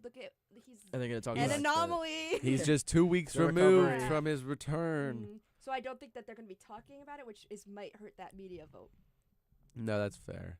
I mean, do you think that Jokic or Shea will, or both of them, do you think they'll be ineligible for it? Or I don't see a world in which they both are. I don't think that they're going to make it. Probably. 19 games? They've got to play all 19? Jokic? How much is Shea away? He had more leeway than Jokic last I saw. Is he still out with that abdomen? Was it his abdomen? Shea's back. Back? Yeah. Let's see. Shea is currently the 65-game world tracker. Here it is. So, Shea is the current favorite. He's minus 270 to win the award this season. He's played in 49 games. So, he's only like a 3-game window. Yeah, he's got that was actually a lot slimmer than I thought. Yeah. It was gonna be. Jokic is, I think, Jokic has played in 43 games. Actually, I don't know how old this article is. This was Wait, March 43? 4th. This was 3 days ago. So 43, you said? yeah, this was 4 days ago. So I mean, They've both got to play like 90% of these. they both games. they Jokic both have has to to play play most everything, I of them. think. No? Jokic has to play all of them, I think. Yeah. And that's Shea, not I And think if it's Sha- 43, what's the... I think That's Shea not gets like happening one or two. because Joker doesn't care about that. Like he doesn't. He Joker would don't care rather. about it, yeah. He doesn't care, unless he's the best actor the world has ever seen. Like I don't think he cares about like playing every single game so that he can win MVP. Joker Shea don't might. care about it Shea either. might. Shea probably, Which Shea probably I does. I don't think it's bad. Definitely does. That's the type of thing Definitely he would care does, about. I don't think it's bad to care about it, but like I don't think that if it's like, oh, you want to play or you want to sit out and win MVP, I don't think Joker's gonna be like, yes, Joker gotta just play cares about every his game. forces, man. Yeah. He just back. wants to get the back. horses. He Getting just wants to back get the back to horses. Serbia. Honestly, and he watch would the sit out horses. the 19 just to go with the horses for the postseason. he might sit out just in spite of everyone. He might like. He doesn't want the press. He doesn't want the pomp and circumstance He that comes with there it. could be a real chance he's like semi-hurt, and then you have a massive like horse race going on in Serbia. He's like, guys, sorry, I gotta you sit see this the one. I gotta go video? watch my horses. The side by sides of him winning the NBA championship and that one horse race where he's crying and jumping up and down. And he's Yes. like praying. He cares so much But more when he about him. wins the NBA, he's like a. That's what all the jokes are like. The NBA is like his 9 to 5. Have you seen? What's And then the horses are his you hobby. know that guy like Henry, the TikTok, or that like does like the Joker impressions. No, Oh my! I'll No. show you it. It's so funny.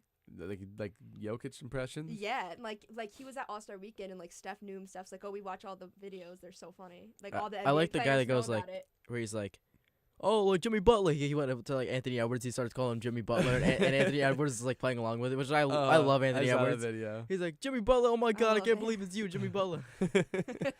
That's awesome. I love that video. I've seen like another guy I like is, I don't know if you guys know like Armani Buckets. I don't think so. He I think it's him. They do like top plays of like the day, but it's like ethical hoops. So it's like it's not showing like the Yeah. fast break dunks and all that stuff. It's showing like the plays and like the actual like X's and O's and like the behind the scenes type of stuff that's actually happening on the court. Have you seen the Bleacher Report's like new little animated sports series? No. You guys have got it. This is so funny. Are we missing out? You're missing out. I'll I show you them I both. used to watch Gridiron Heights from Bleacher Report. Yes, I That used to was my watch thing. that all That the was my thing. time, every single week. As soon as it came out on Instagram, Yeah. I was sitting down for like 5 minutes and watching the entire thing in one go. But that is actually gonna do it for our NBA talk. Unfortunately, Tatum's back. LeBron still breaking records. MVP race is heating up. We will be right back on the other side of this break. There's actually an interview. Keith O'Brien, I had the pleasure of interviewing him earlier this week with Kate Cox. Check that out. We'll be back on the other side of that with a little bit of college basketball. Stay tuned.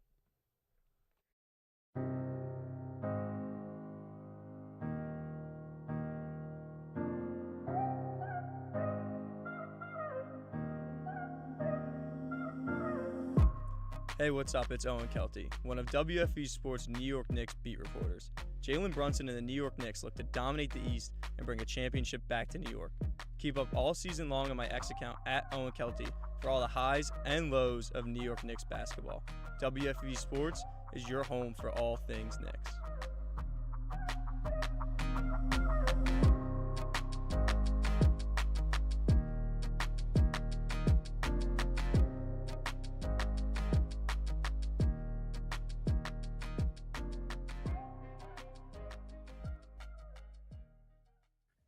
Welcome back into One-on-One, New York's longest-running sports call-in show. Brendan Shorey here with Kate Cox, and we are joined today by a very special guest, Mr. Keith O'Brien. Keith O'Brien is the New York Times best-selling author of Charlie Hustle, Paradise Falls, Fly Girls, and Outside Shot. He's won the 2025 Penn Jacqueline Bograd Weld Award for biography, has been a finalist for the Penn ESPN Award for literary sports writing, and has written for the New York Times, the Washington Post, the Boston Globe, the Atlantic, Rolling Stone, NPR, and This American Life. Within the last few days, he released his latest book, Heartland, A Forgotten Place, An Impossible Dream, and the Miracle of Larry Bird. Mr. O'Brien, thank you so much for taking the time and joining us today. Oh, thanks for having me. Please call me Keith. All right, Keith, first question, just to start us off. The book was released on March 3rd, 3/3. The date, how intentional was that release date, and knowing that 33 was Larry Bird's number? I love it. You'll be surprised to know it was completely accidental. Books are books are released on Tuesdays. So we knew we wanted to release in March to come out during March Madness, and 3/3 was just the first Tuesday of March. It was kismet. Larry Bird's story has been told so many times. What made you decide that this version and these specific events could be impactful from a different lens than others before? Well, what I wanted to do with Heartland was tell the Larry Bird story like we've never told it before. Anytime someone has come to the, early narrative in Bird's life, they always do the Bird magic story. The story of Larry Bird and Magic Johnson. And I get it. I understand as a storyteller why you would want to do that. Of course, Bird and Magic are going to play each other in that epic championship game in March 1979. And then they're going to go on to change, redefine, and save the NBA. So I get it. But in 1979, Bird and Magic barely know each other. They've met one time. In that one time, they barely spoke. So they're not friends. They're not enemies. They're not anything. And all I wanted to do here was tilt the camera a little bit in a different direction and tell the story of the rise of Larry Bird in rural Indiana and the story of the enduring miracle of his 1979 Indiana State team, because those stories have always gotten lost when you do the Bird Magic story. Was there anything that kind of brought you towards Larry Bird when you were trying to, I guess, kind of think of what your next book was going to be about? What was it that brought you to Larry Bird and telling his story? Well, as you know, my last book was called Charlie Hustle. It was about the rise and fall of Pete Rose. And for that book, I was back in the Midwest. I was back in my hometown of Cincinnati. And, I just, started thinking more and more about other Midwestern stories that we may have overlooked. And, as I was coming out of that project on Pete Rose, someone suggested, maybe I should write a biography on Larry Bird. And I said, I'm not really interested in doing that, but maybe the Indiana State story would be something that was compelling. And that's really just where I started from the very beginning. Started going down that rabbit hole, just really thinking about that little window of time in the 1970s that really makes Larry Bird. He got married just before his 19th birthday, and he was divorced and had a child, which all remained secret. You talk about how he had a lot of secrets. How did you navigate reporting on the parts of his life that he wanted to keep a secret for so long? Well, they were secrets. They were open secrets. I mean, everybody in Terre Haute, everybody in the locker room, at Indiana State knew what was happening here. Even the local press knew what was happening. It wasn't until, Larry Bird becomes an enormous star that, the national media starts to come to town. And, when the national media comes in, starting in January 1978, they want to do this amazing story of this rise of this unlikely hero. And, one of the first persons to show up is a man named Larry Keith. Larry Keith has a long career with Sports Illustrated, great writer. And, Keith comes in to do this big feature on Larry Bird. And, he tells Bird, listen, I want to show readers that you're more than just a basketball player. And that's a tactic that can work with a lot of athletes. It's a great tactic. Doesn't work with Larry at all. It's the opposite of what Larry wants. He completely shuts down. He doesn't want to talk about anything that doesn't pertain to basketball. He doesn't know why people need to know what's going on in his life. That's how he is in the 1970s. That's really how he is still today. He's an incredibly consistent person. Going back and looking at just kind of the process leading up to the book, you had to track a lot of people down for this. I think there was an interview where you said you had over 200 hours of interviews that went into writing it. What kind of is the process? What goes into all of that, tracking these people down? How difficult is that whole thing? Well, it's certainly time consuming. It's also one of my favorite parts of the job. I love the hunt, the search, trying to find the people who were in the room. If I am describing a scene in the book, where I know there's 4 people there, I'm going to do everything I can to find all 4 of them, just to make sure I get the scene right. So it's time consuming, but it is, exciting. It's fun. It's why I like the work. And, if you have an outline for the book, you can stay on target a bit more. I'm not writing about every game, obviously. That's boring. This isn't a catalog of games. This is a story. And so what you try to do is figure out what are the important games in this season, then maybe try to talk to all the players about that one. But you don't need to do that for every game. Again, that's boring. That's not interesting. And obviously you want your story to be interesting. Mm-hmm. You talk a lot about how Bird's race shaped the way that the media and fans responded to him. Kind of looking back on that and also looking now, how much do you think has changed and what hasn't changed in the way that race shapes which athletes are, celebrated and which athletes' stories are told? Well, I do think a lot has changed. In the 1970s, when Larry Bird was emerging as a legitimate talent, as a bona fide star, there was an extra layer to that stardom, and people talked about it out loud. And by people, I mean NBA general managers, league executives, television executives, really, ascribed a greater value to Larry because he was a white star. And again, they said it out loud in the 1970s, speaking about his whiteness and the importance of that out loud. I think we're well past that world. Many of our most famous athletes today, are players of color. But it still is a factor. We've seen it be thrown around in recent months, in the last couple of years, about Caitlin Clark, the star player for the Indiana Fever. We've seen it thrown around in recent weeks as Cooper Flagg, the rookie with the Dallas Mavericks, has emerged as another bona fide star. There's been a lot of discussion about race, and I think that's an okay thing. Sports has always been, going back to its earliest days, a cauldron for some of our culture's most troubling and complex issues.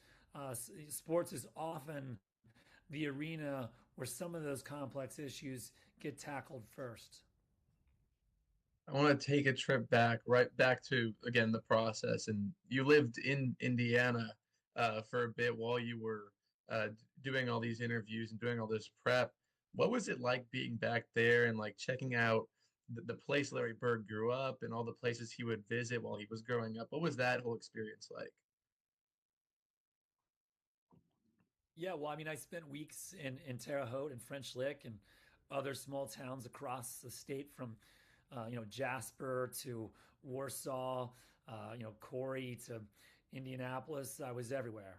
And, it was especially insightful for me to go and spend time in French Lick.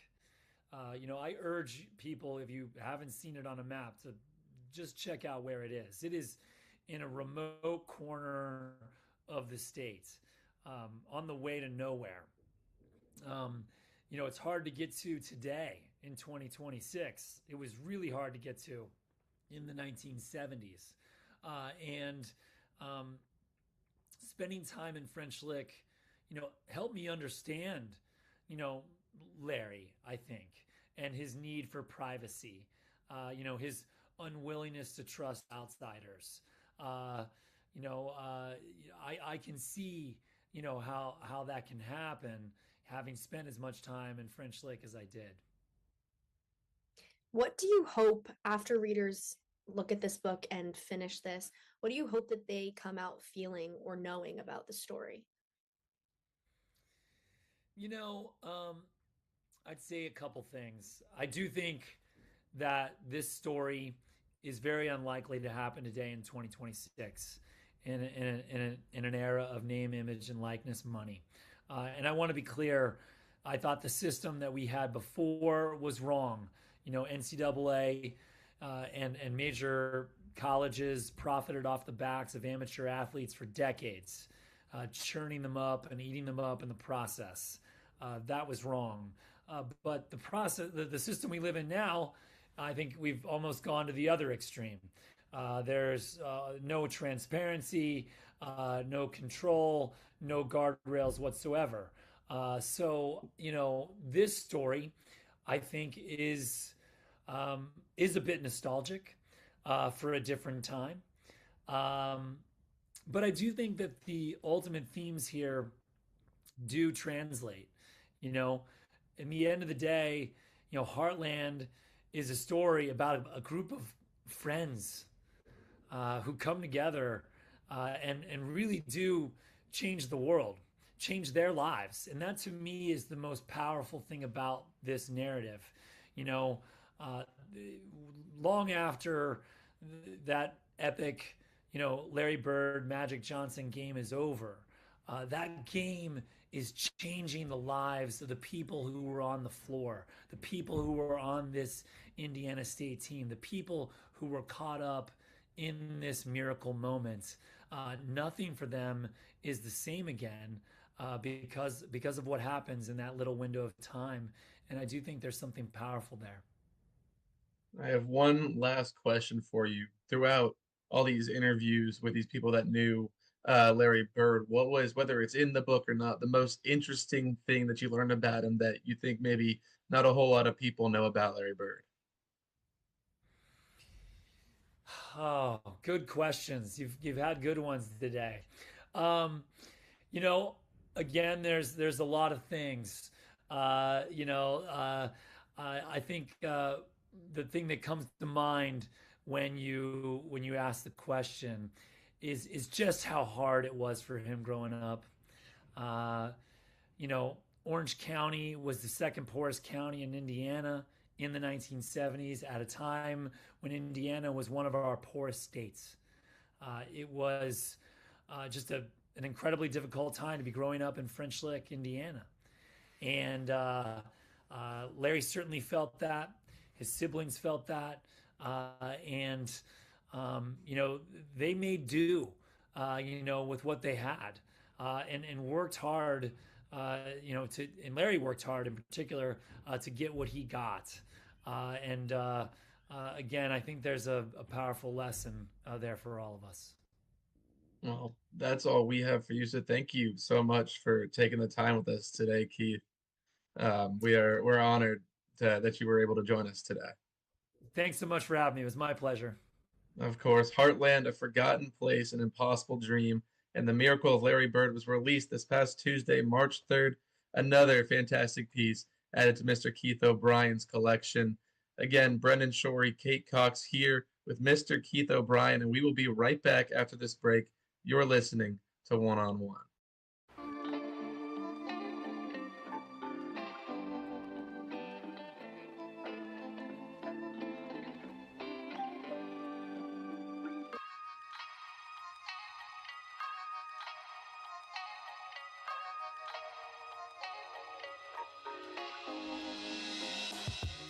Hi everyone, I'm Grace McCarran and I'm one of your 2025-26 New York Islanders beat reporters for WFUV Sports. Follow me on X at Grace McCarran _ for live game updates, features, and other inside content from the island all season long. From the development of first overall pick Matthew Schaefer to incredible saves by Ilya Sorokin, WFUV Sports has you covered every step of the way as the Isles look towards the postseason. WFUV is your home for New York sports.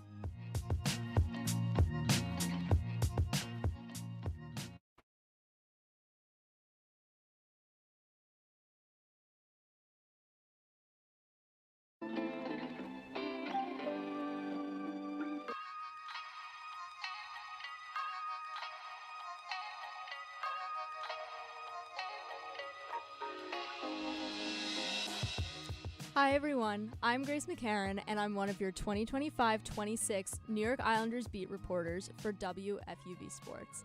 Follow me on X at Grace McCarran _ for live game updates, features, and other inside content from the island all season long. From the development of first overall pick Matthew Schaefer to incredible saves by Ilya Sorokin, WFUV Sports has you covered every step of the way as the Isles look towards the postseason.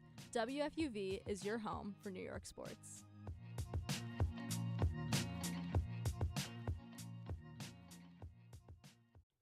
Welcome back in to One on One, New York's longest running sports call-in show. Brendan Shorey here with Anthony Smith, Maggie Danahy.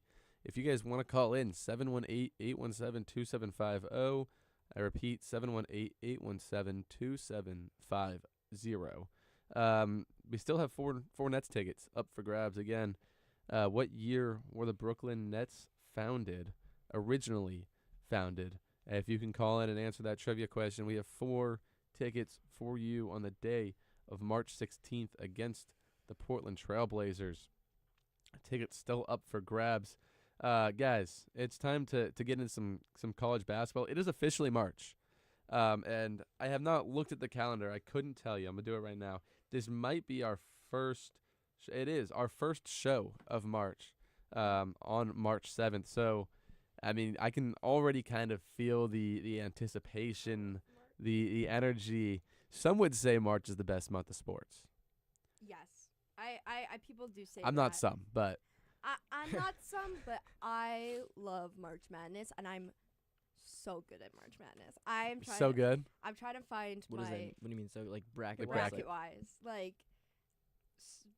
men and women's. Mine were last year. I'm trying to find if I can like. I predicted Florida to win last year. That was pretty big for me. Yeah, I still lost like the thing I did with my friends, like because some other kid in Florida, but I guess he got more games right. So it was like, kind of sad. Like won, but at like what cost?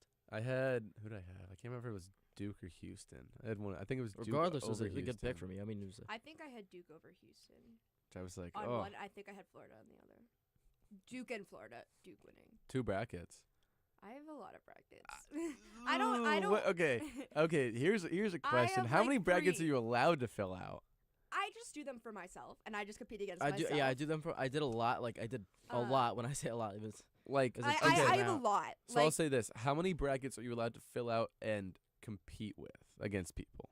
Oh, actually, I could. I don't usually compete with people. I don't. No. I'm trying to think how much I did. If it was 2 or it was 3, and I don't think I did the same exact bracket in 2 because like there was ones where I was like a toss up, so I kind of just like went with it in this one and went with it in the other one. But I think regardless, my pick stayed the same as. But they were Florida pretty like for both. similar brackets. Yes, like Okay. Florida was still the same pick. I didn't like change that up. I only changed it up when I did like brackets for fun, like just kind of throwing one out, like if Duke won or if Houston won. So I did like kind of multiple ones there, like I know I had one like where I was big on like High Point. They lost in the first round, so I was big on High Point, like making like a Sweet 16 appearance. But like some of them, I just had them like winning one game or something like that. I'm a one bracket type of guy. Well, with an exception. I think if you come from like a small school, like take Fordham for example, and Fordham makes a tournament, I think you can make a bracket with Fordham winning it all. I don't think you're going to compete with that one. You're not going to enter it into any pools. I think you can make that bracket, but I think I am like one bracket in all the whatever competitions, whatever pools I do. One bracket. You can go in and change it up until the date, but that's you gotta live or die by your bracket. I think. If you were me in my situation where I had one friend group and another friend group, and I was you were gonna do the same exact bracket for both. Yeah. Okay. I don't think I did, but I'm just trying to remember off the top of my head. I think it was like some of the picks switched up. Maybe like the first round, like something like that. But I don't like my final stayed the same. I think for the most part. Like I know Florida definitely was my final winner for both. Because I do one bracket pool with my family, one with my friends up here, and then one with my friends from back home. And I enter the same bracket in all of them. And I'll even if they're on like different apps, like I'll genuinely have, whether it's like one's on CBS, one's on ESPN, like I'll genuinely have CBS pulled up or whatever bracket I already have to go ahead and copy it over to the other app. I mean, that's probably smarter just because like if you do have multiple brackets, you don't know like if you win no matter who wins this game, you don't know like what you're kind of rooting for. I feel like if you have one bracket in general, then it's kind of you're rooting for all the same teams. I fully trust my gut. Fully confident in his teams. I'm fully confident. We got Bobby C walking in here with a couple of bobbleheads, Rick Pitino bobbleheads. Check these. Oh my God, this one is awesome. I'm a huge fan of the white suit.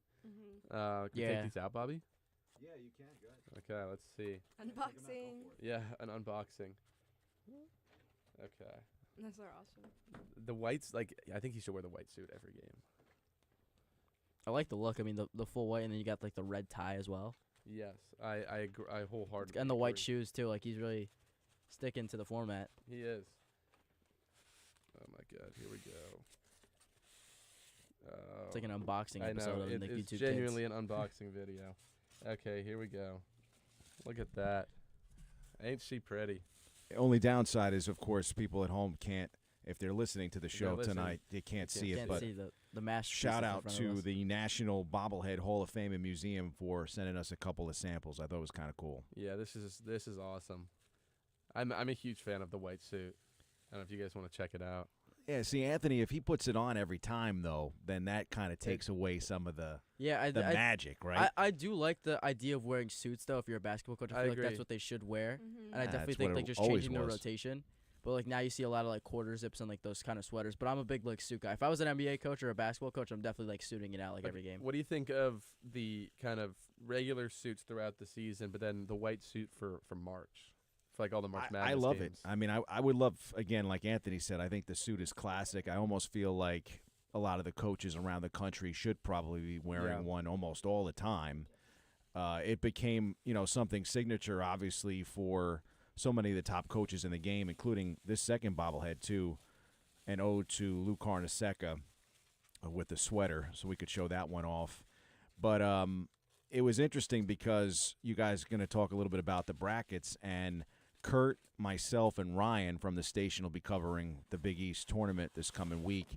I got a feeling that St. John's has a very good shot to win the Big East again. Yeah. But when I was talking to Kurt, my prediction was that they'll win the Big East, but I'm actually taking UConn to win the national championship. Really? Oh, really? So I could see UConn losing in the conference tournament. I mean, they also lost to them earlier this year, too. So. And I'm not as high on UConn this year. Coach Hurley had talked about, they blow them out this last time out up in Stores. And he was like, the problem is that the Garden for St. John's is a home game. It's essentially a home game with the crowds that they get. So it wouldn't surprise me if St. John's wins the Big East tournament and, of course, makes the NCAAs then. But what ends up happening is that UConn is going to be a top team. And I think a lot of people have said that, even though, of course, there's so many really good teams in the field this year. Yeah, I feel like we're kind of like due for like another chalky like Final Four again. Like all the top teams, like they're really good. And little backstory too with the bobbleheads. Obviously, I got a chance to work with Rick Pitino at Iona as the voice of the Gales. Shout out to Iona. They unfortunately on the men's side fell in the first round to Sacred Heart, which is where Bobby Valentine is kind of known for in Connecticut. As so we'll be on later. Former AD there, so some connections there. But they had, hometown. They had actually wanted to send me these last year, and they were not done. So I thought it was kind of cool that they followed up coming into this year's March Madness to send us a couple of samples. But that is super cool. Iona men's basketball has been pretty good, just not as good as the Rick Pitino years. The women are actually playing. It's hard to follow that. Yeah, hard to follow that, definitely. The women are actually playing in the MAC tournament right now, so we'll see how they fare.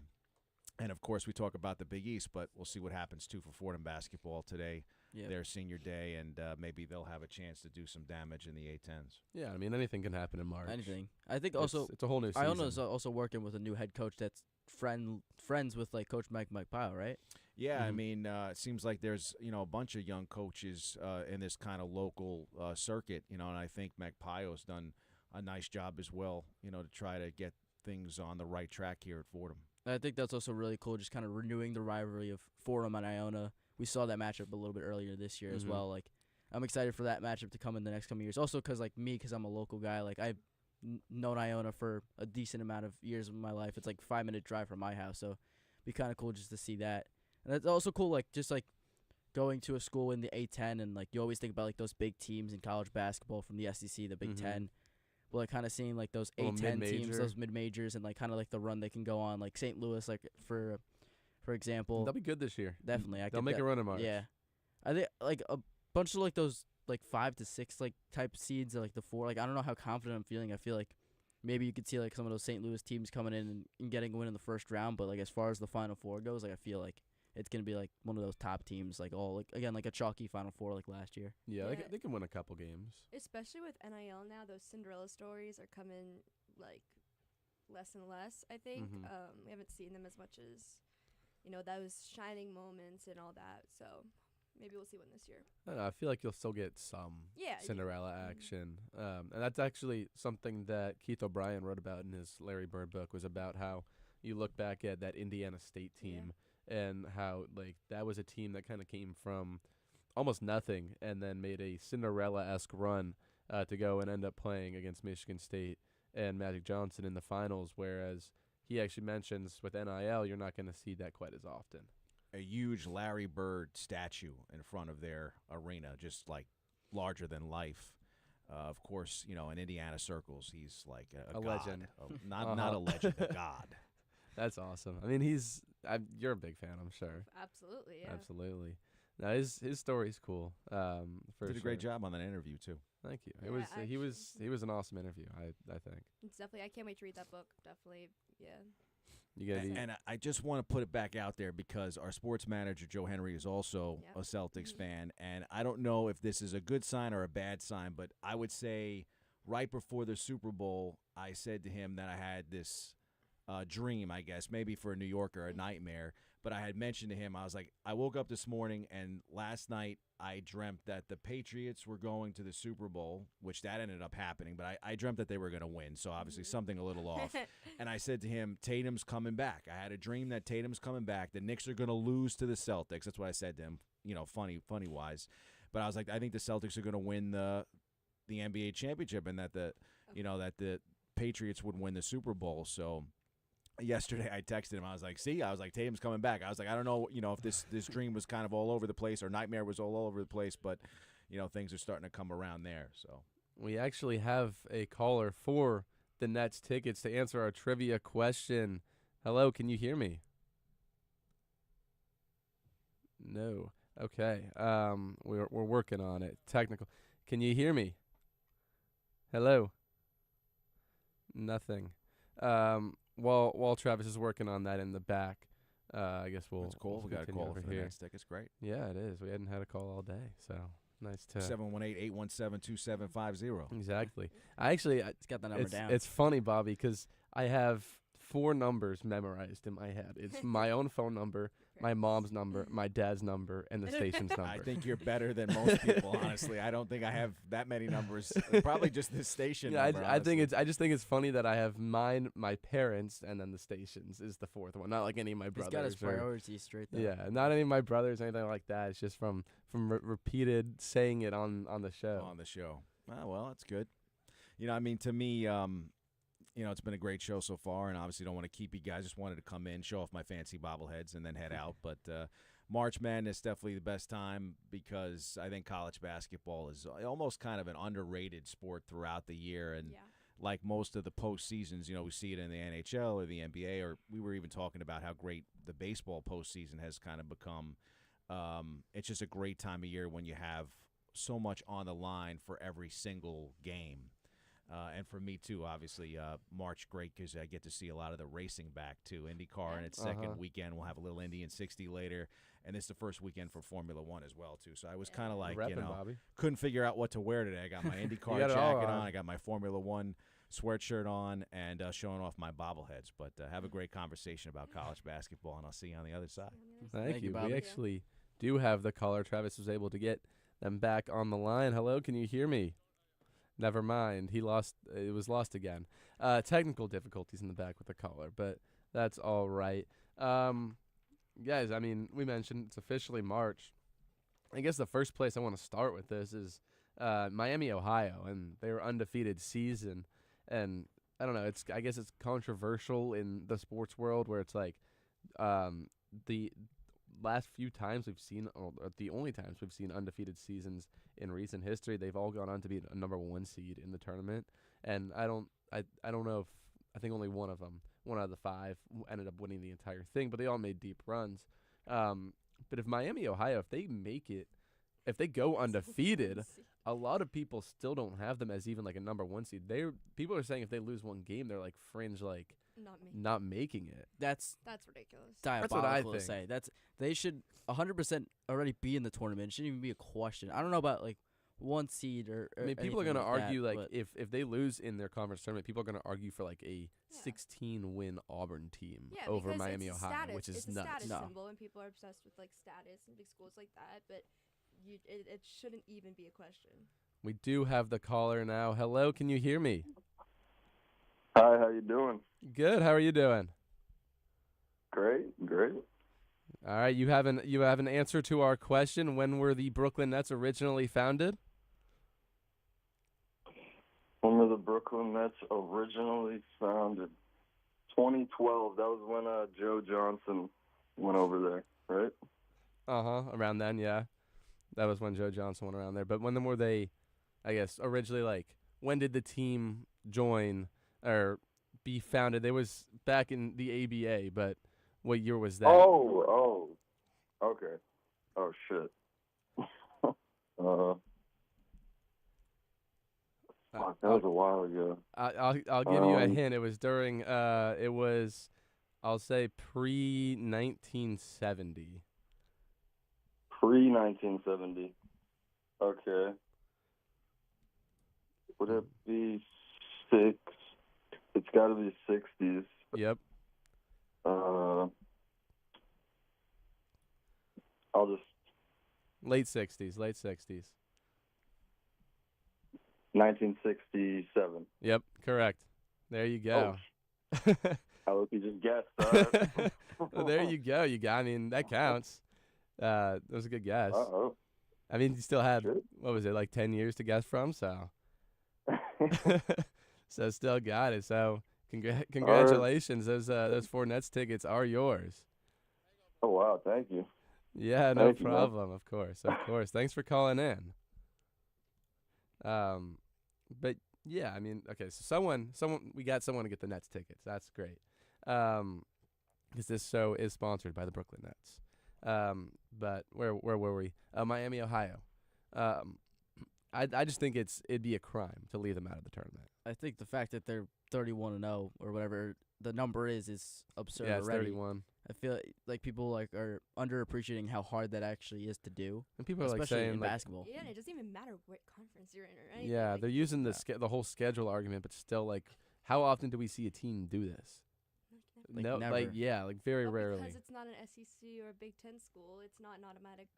which bid, is it should ridiculous. be, They like- I think they're a tournament lock. I think they should be a tournament lock. I think yeah. they should be. I think even if they lose, I think they should still be. Like, Yeah. I don't know where they would be seated exactly, or even if they do win, I don't know what exactly the seeding would You be. can't exclude a one-loss Miami, Ohio team from the tournament and bring in like a double-digit loss SEC team. No, and it destroys the entire credibility and point of the tournament. Like this Exactly. is- Then why do you play the March games? Madness? Why do you Yeah. play this is the exact opposite. It's not professional sports. It's college sports, and it's I don't know. That just like it destroys the integrity of the tournament, in my opinion. Like, listen, you can make the argument. Sure, they might lose in the first round. Sure, they might lose in the second round. Who cares? They earned their shot. Yeah, they did. I mean, you go 31-0 up to this point. You earned That's the all I about chance. just think like kind you've of just earned it. earning your shot You to at earned least the play in the chance, tournament. Like yeah. you see a lot of these mid-major teams, like they get their shot every now and then if their Exactly. tournament's kind of up for yeah. grabs. And Miami, Ohio's right there. They got their chance right here to make the tournament for I don't know when's the last time they made it, but I mean it's kind of absurd And that with- people are arguing this. With NIL, you can argue that it's harder for a team like that too, because they don't have the funds same and the money money and and- the draw that these SEC schools have. And you know what? Those SEC schools will have a 3 times the bigger chance of any mid-major school, and they'll have that same shot again next year. So I think that it's completely where also a lot of these Miami, Ohio guys are probably, because they're so good, can get seen by all these other schools and try to get recruited to all these other schools, and I doubt that team's going to be the same next year. This is where you see the Jack Golkes, the Doug Edderts, the super like the Yeah. the fun young players leading a mid-major or a Cinderella run. One more, actually, we have a couple more minutes here in this segment to talk. I want to start with AJ DeBanza. He actually recently came out and said he was unsure if he's going to go to the draft, despite being mocked at the 1-1 as of recent, actually over Darren Peterson, because he said his mom wants him to get his degree. Do you guys think he should go to the draft? Like, I hate to like go against his mom because like Tatum obviously got it's his smart, degree. but I feel like you can do the Tatum. degree. He did. He got a degree from Duke. I feel like you can do the but degree in the yeah. off season. Yeah, I mean, like Yeah, there are definitely. players. I mean, obviously, I know that because like it's Tatum. I'm sure other players have done it as well. But it's possible to do both. But also, like if he wants to sustain it and You have love what, in that $50 BYU million life. on Yeah. the table right there if you go to the league. Yeah, but how much does he make it? He's got to be making a lot from BYU for him to have gone there in the first place. 'cause, like, Probably. it's such a difference from a Boston kid to go to Utah. Yeah. So I'm sure that there's pull there too. So He's I'm making a few yeah. million over there, but like Yeah. $50 million to go be the first pick in the draft. It's pretty guaranteed that he's gonna get that at some point in his life. Yeah, but stuff can happen. It's true. It's Stuff can absolutely true. happen. But you know, Are you team stay in college for another year? Go work towards your degree? I'm team of whatever he feels is the best thing for his life. You're just team DeBanza. Yeah, I Absolutely. kinda He's agree a with big that. It's Celtics like, guy, and you know. Don't care what other people say. If you want to go to the NBA, go to the NBA. If you want to stay another year, you can stay another year with your team or possibly transfer. I don't know what the deal with that would be. But, I mean, also number 1 pick in the draft. I mean, you don't know what the draft class would be looking like for next year. I mean, if anyone is better than him. But I feel like, I mean, what number 1 overall pick in the draft, I feel like, go to the NBA. That would be my choice, obviously, but. That's what I would choose too. Yeah. But we're not the ones in that position. Unfortunately, not. I was born unathletic in basketball. Unfortunately, I'm not. Not a how shooter. tall is he? 6'8", something like that. Yeah. Unfortunately, I'm not 6'8", and I'm just not a baller. and can play basketball, which is really a shame. Last thing we'll hit on before wrapping this segment. Today is SEC rivalry day. It looks like you have Oklahoma, Texas. You have Auburn, Bama. You have Vanderbilt, Tennessee, all playing today. Vandy, Tennessee is the only one of those that is ranked versus ranked. And then you know what you also have today. You got UNC Duke later today.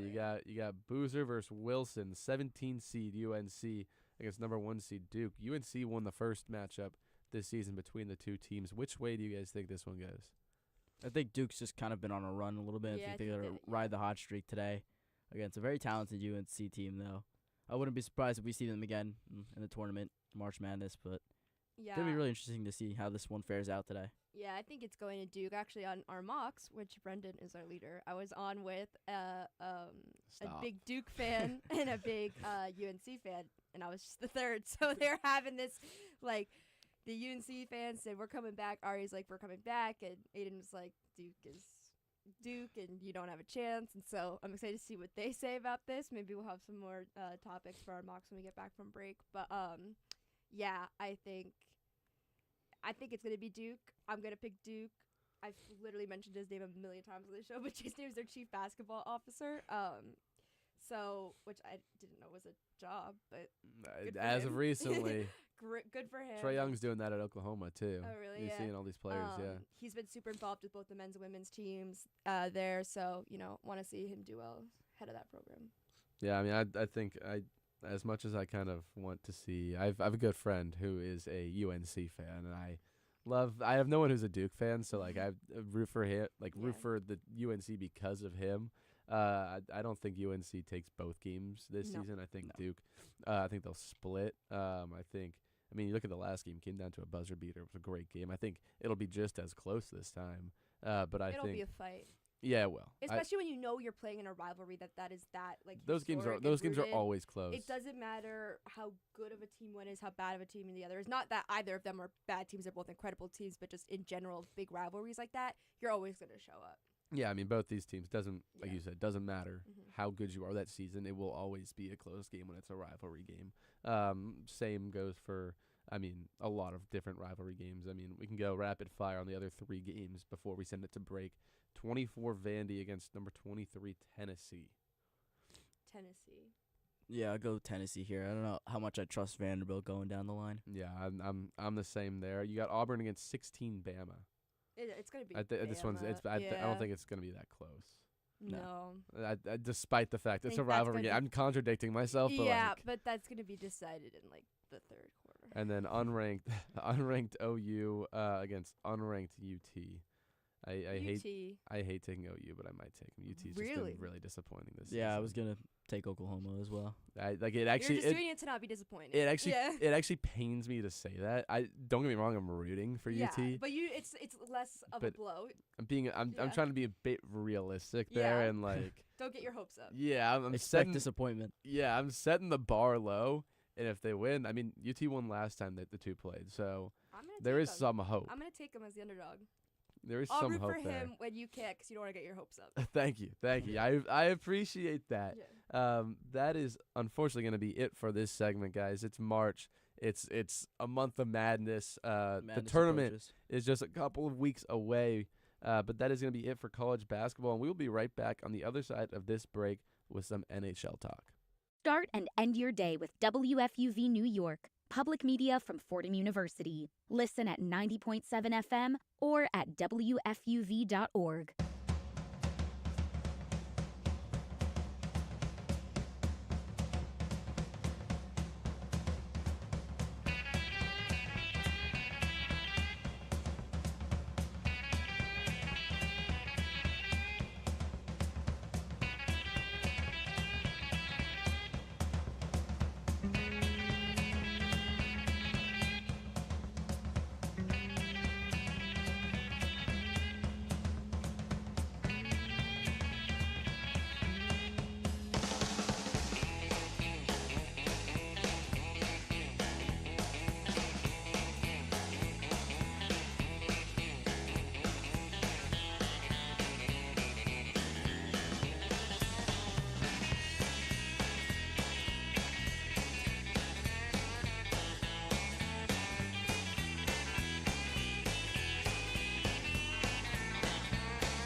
Welcome back in to One-on-One, New York's longest-running sports call-in show.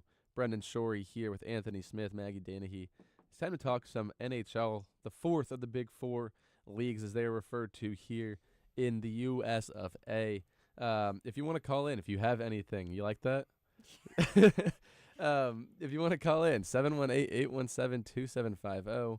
One more time, 718-817-2750. Let us know what you think. Debate us. Ask us questions. Anything. We'd love to hear from you. Travis would love to pick up the phone in the back and answer. I can just tell from the look in his eyes right now. But it's time to talk about the NHL, where you have a bit of an odd season in New York, to say the least. Especially if you look at take the last 5 years, for example. We'll get into that in a minute, but trade deadline is looming in the NHL, and teams are making moves. I guess one big move for New Yorkers, what came a couple of weeks ago, Artemi Panarin traded from the Rangers to the Kings. Just a move that you're kind of getting rid of the guy whose contract is expiring soon, a guy who's kind of been with the team for the last few years, one of the leaders on this team. But the Rangers, it's kind of a sign they're going into a rebuild. That, along with the message from the general manager that they're kind of going into like a rebuild, retool type of situation. Yeah, I mean, they kind of confuse me, though, because they trade Artemi Panarin. But then they don't trade Trocheck. Don't trade Trocheck, and like it was rumored that he was, and you sit dead last in the Eastern Conference, and you're one of the worst teams in the NHL based on points. I just don't know what the kind of direction is going here. I mean, it's just kind of been disappointing as a Rangers fan these past couple of years, because there was hope after the Eastern Conference Finals run and our loss to Florida, and then going into the next year, we don't make the playoffs.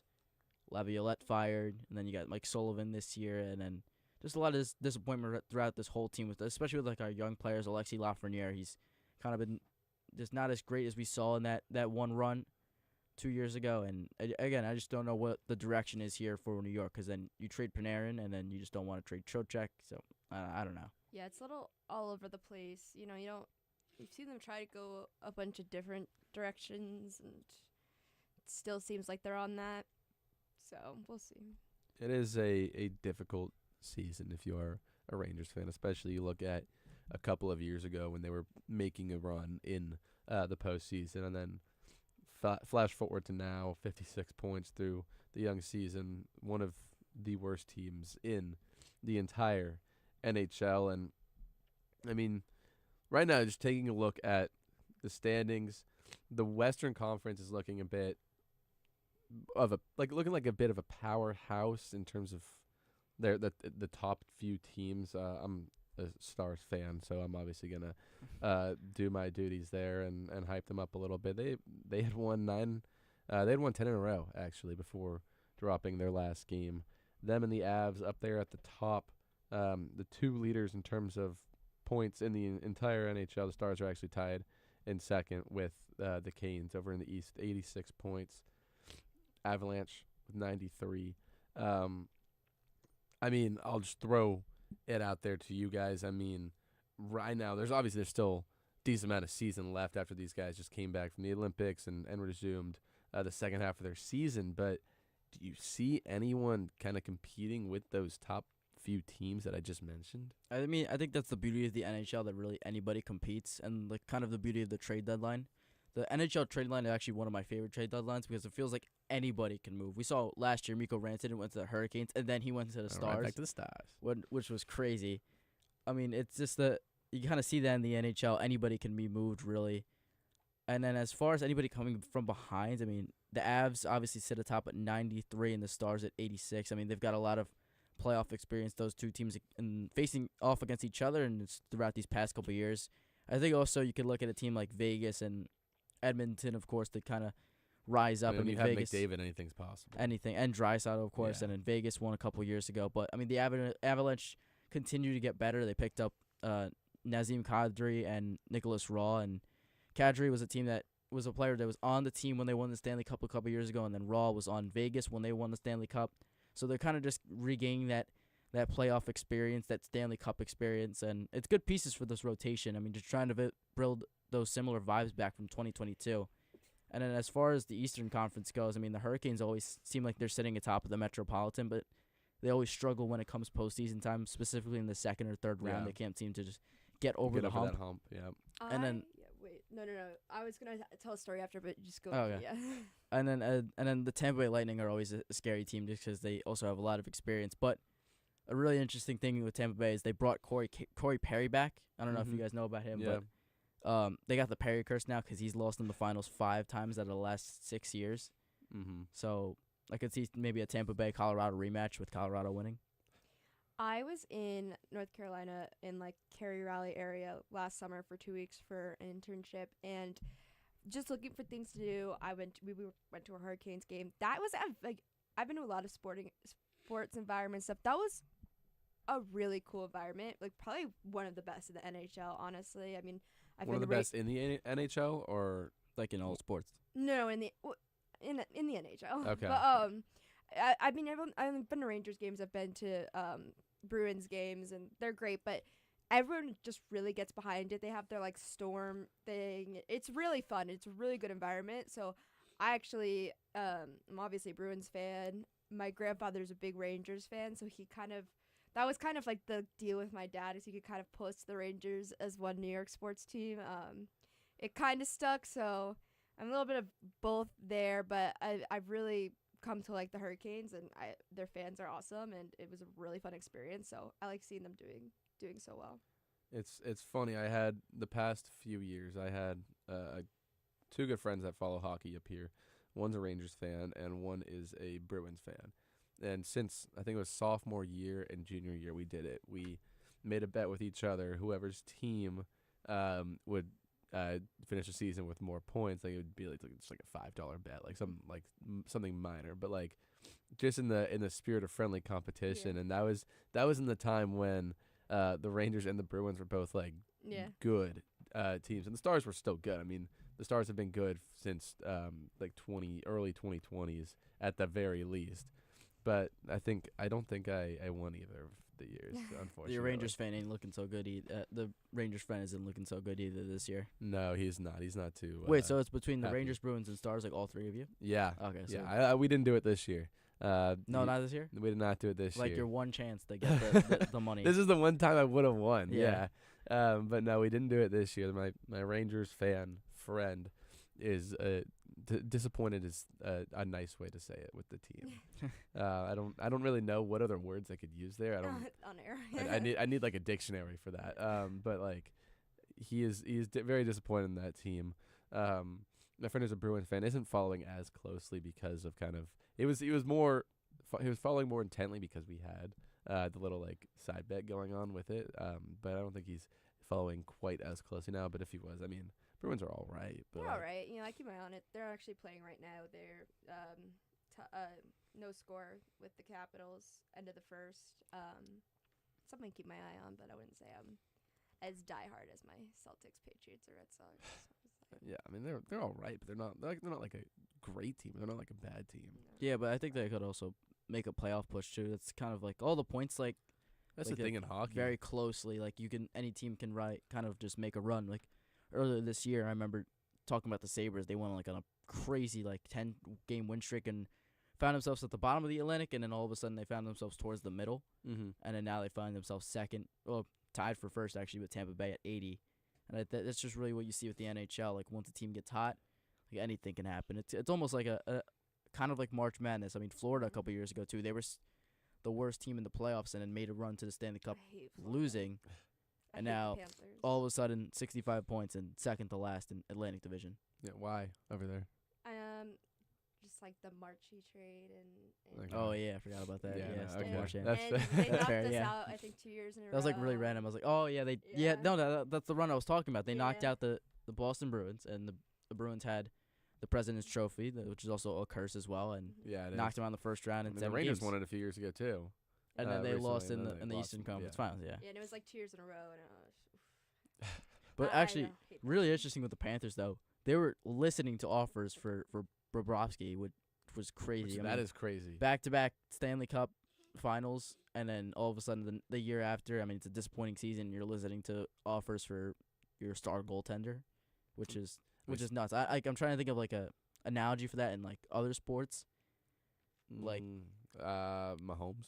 Like Mahomes. Mahomes after the back-to-back, basically, and like if Mahomes like had a really bad year and they were sitting like at kind of like if like this last year. If you take out the he was Eagles healthy, year, if you take out the Eagles year, like the year they lost it in the Super Bowl.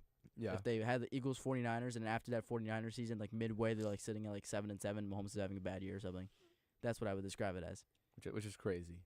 Yeah. Speaking of goaltenders, though, I want to talk about the Oilers' goaltending situation because that is a bit iffy. It's always been iffy, though. It has always. I mean, even when Skinner was there, like he was so-so, and he kind of did elevate a little bit in the playoffs. But then obviously we saw him. I don't want to say he fell apart, but like he wasn't playing at that same level in the finals against the Panthers, and then they ended up trading him away this season. Tristan Jarry now they're starting goaltender who has been very like mid.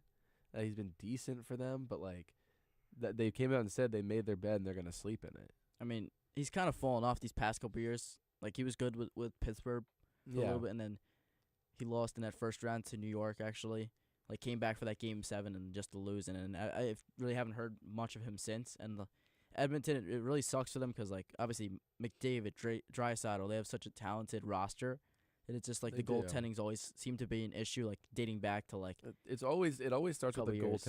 goaltending in the playoffs. I mean, they had Mike Smith for a couple years, and that was obviously a problem. Stuart Skinner, he was on and off. Mhm. They had him like switching on and off with the backup goaltender, and now Jari as well. And in going into this postseason, I mean, it's a reoccurring problem for the Oilers that I mean you don't know how you can fix, but like that's just the beauty of the NHL again. But like they didn't really make a move in the trade done. Like you could really trade for goalkeepers. Like it's almost like trading for quarterbacks in a sense, like which is kind of crazy to say.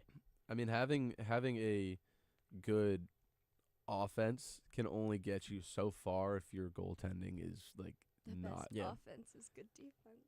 Yeah, I mean Exactly. that's what it is really. Like when it comes down to it, come playoff time, it really like if you want to simplify it all the way, which team has the better goaltender, which team can protect the net better, and I mean the offense will come. I mean if you're not going to get to the playoffs if you can't score. I mean, take the men's hockey final, like Connor Hellebuck making some great saves. The one like, save reaching with out his his stick. Oh my god, It's unbelievable.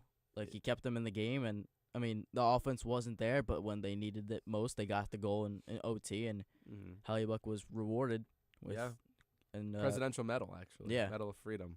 And he's just gonna have that for the goalie. Yeah, of the I don't think USA. anybody's gonna ever hate Connor Hellebuck again, no matter what No. team you support. No, I mean he won. Well, he didn't win, but he was a major factor in the USA winning that. But that's the beauty of goalies in the NHL is like It's kind of a star, and where in a lot of other sports, it's maybe not, but I mean compared to soccer, like they get forgotten about a lot. Yeah. Mhm. Whereas Yeah. in the NHL in hockey, like that is like one of the main parts, or probably one of the focal points that you got to shore up before. I've had this kind of building out your debate team. before. It's like the hardest position to play Yeah. in all of sports, in the four major ones, or including soccer. Like it's that for me, and it's quarterback. Does that include baseball, like having to hit as well? Because I would say hitting a baseball is probably the hardest thing in sports. Like I don't. Yeah, it's like I don't know. It's hard, but like when you think about like hockey too, because like first you got to learn how to skate, and That's then you true. got to get in that position. Like you're not standing, True. you're in that tough position. Like your In a legs are squat, cramped. Like there's legs. Your legs, have to there's be a puck coming at you at 90 miles per hour. You got guys firing it over. You got one timers It's from like that side. this big. Like where else has like a football? I guess is like you could see it coming. I feel like That's true. maybe Just- I don't know if I would be able to. The see only it. thing that really was in it for me in that conversation was quarterback, like learning all the plays and I don't like think all that I stuff. don't even but, think like, quarterback's the hardest position in football. I was gonna say. what are you gonna say? What do you think it's corner? Corner. I think it's corner or quarterback, but I think it's more quarterback. Corner's all reactive.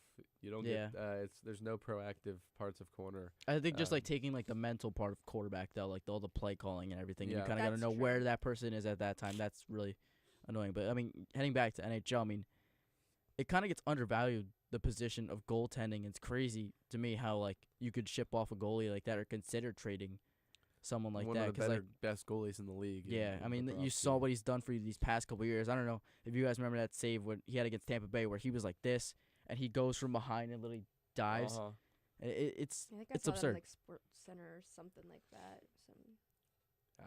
He's nuts, and the fact that they were considering trading him is crazy. It's honestly kind of a crime. It is. After going back to back, like have And a little bit of yeah. respect for your team. Yeah.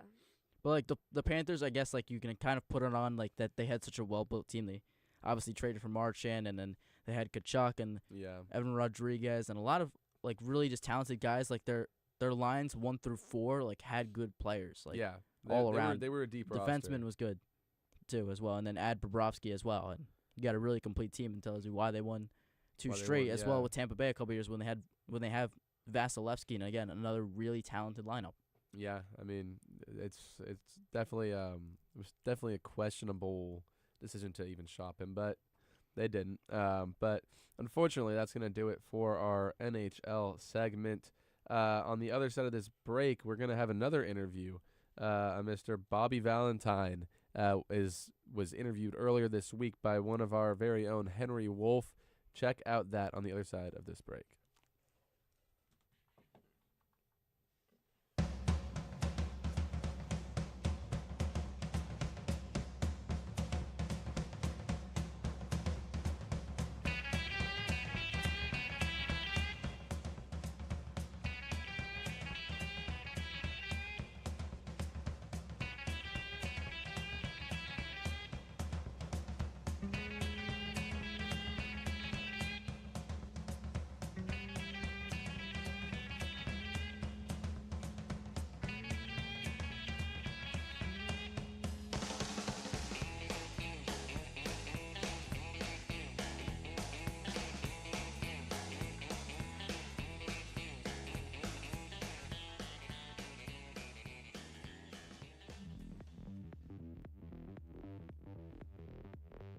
Indy in 60. The 2026 IndyCar season began the way the 2025 season ended, with Alex Palou standing tall on the podium. The reigning champion won round 1 in St. Petersburg. The series shifts to Phoenix this weekend, and from the streets to an oval. David Malukas captured his first pole yesterday, with Joseph Newgarden and Graham Rahal in second and third, and Palou starting 10th today at 3 p.m. Eastern. Here's Malukas. I already knew this time, though, that lap, it was a pretty sporty lap. It was pretty good, and it seemed that the track actually went in our favor, and it started to get worse. So already had our confidence pretty high, and it feels so good to finally get it here. And all we needed was just a really good crew. So big thank you to Team Penske. Malukas' first pole could help him earn his first career victory in the 250-lap race. He joined Team Penske in the offseason to start his 5th year in the series. Catch all the action today on Fox.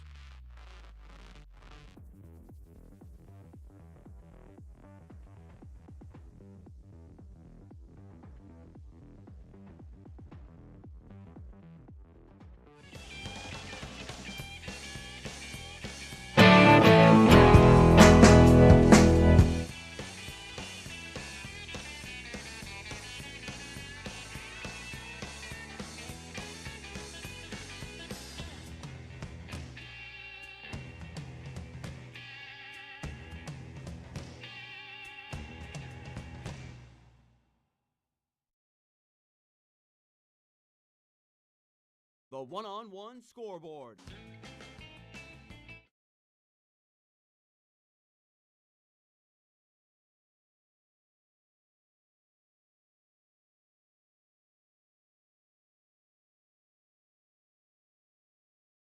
The one-on-one.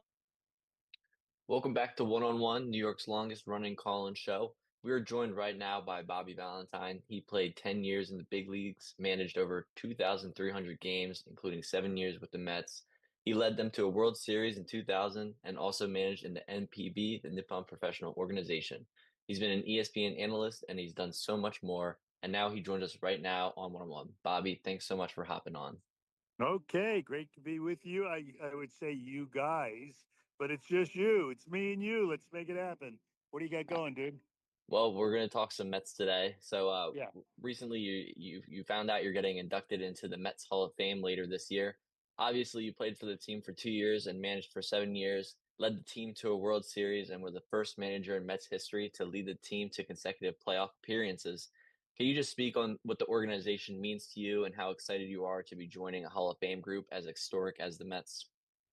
Yeah, I mean, it's spectacular for me in my life. I also coached in the minor leagues, managed in the minor leagues, coached third base, played for him, managed him. So, that Met uniform and I were together for probably half of my life. And now to think that I'm going to have a plaque somewhere at Citi Field, that I'm going to be mentioned the same breath with such great ones as, Tom Seaver and Darryl and the entire group is an honor. And to go in with Lee Mazzilli, who was my roommate when I got traded here in 1977, who's been a friend for the better part of 50 years.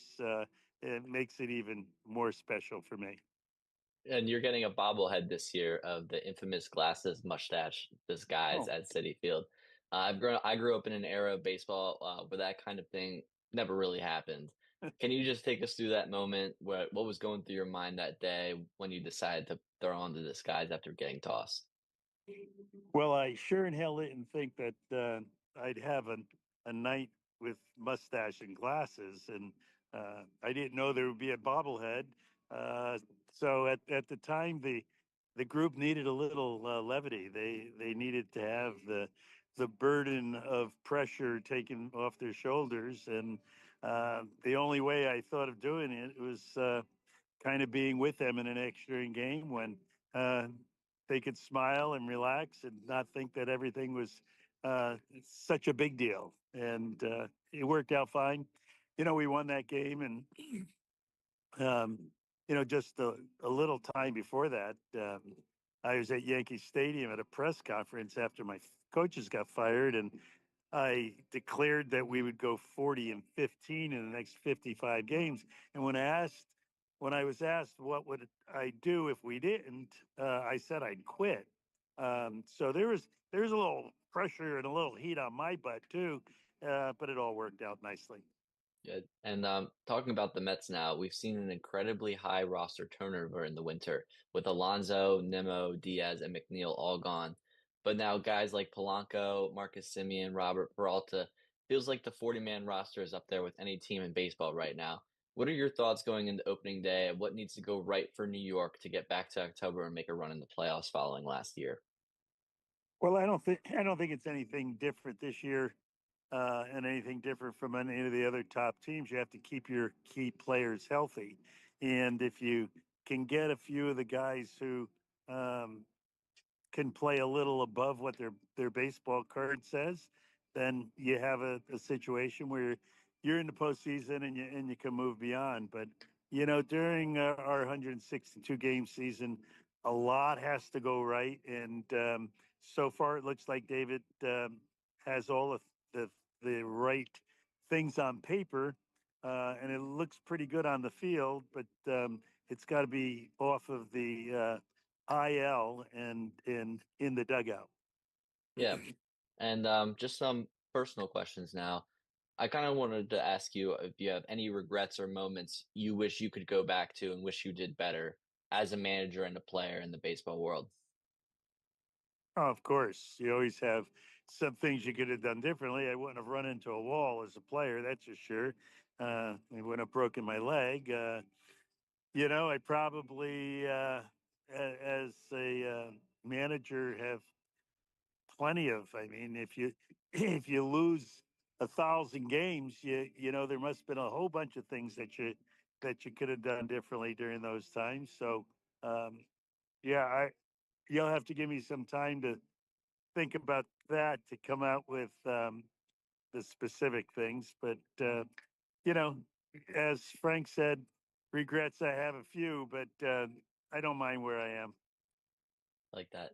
And on the flip of that, what was your favorite moment, especially managing the Mets? Yeah, well, the September 21st game was an event. It wasn't a game, but I was so proud and happy to be part of the first game back after 9/11, and I think the effort that the team gave working with Jay Horwitz to help in the recovery was probably the most meaningful thing that I did as a Met, and I'm proud that I did it. Great. I have one last question for you, Mr. Yeah. Valentine. What are you up to nowadays? Well, right now you can see I'm in red. My best friend's son is the general manager of the LA Angels, and I'm trying to give him as much advice as I can to keep his team afloat. That's great. Thank you so much for hopping on, Mr. Valentine. Again, this has been One-on-One, New York's longest running call-in show on WFUV Sports.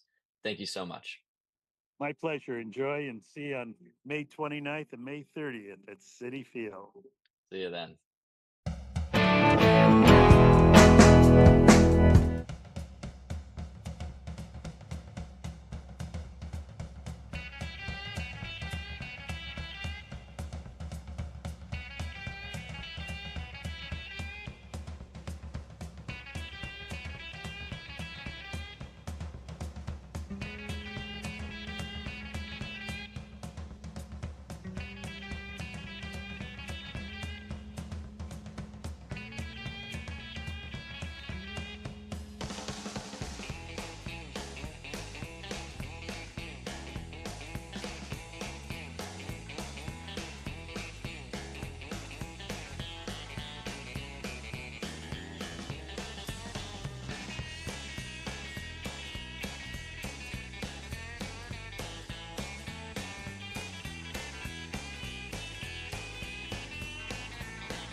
Welcome back into One-on-One, New York's longest-running sports call-in show. You just heard from Henry Wolf interviewing longtime Mets manager Bobby Valentine, former player as well. We have a fun segment, a draft between us today. But before we get into that, I'm going to toss it to Bobby C. for his latest Indian 60.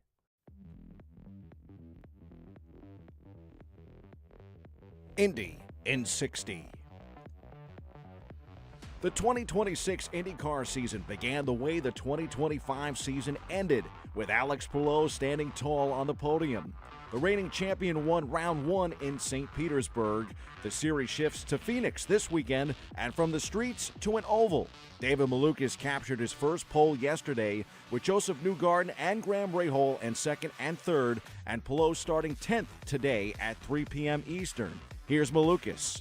I already knew this time, though, that lap, it was a pretty sporty lap. It was pretty good, and it seemed that the track actually went in our favor, and it started to get worse. So already had our confidence pretty high, and it feels so good to finally get it here. And yeah, all we needed was just a really good crew. So big thank you to Team Penske. Malukas' first pole could help him earn his first career victory in the 250-lap race. He joined Team Penske in the offseason to start his fifth year in the series. Catch all the action today on Fox.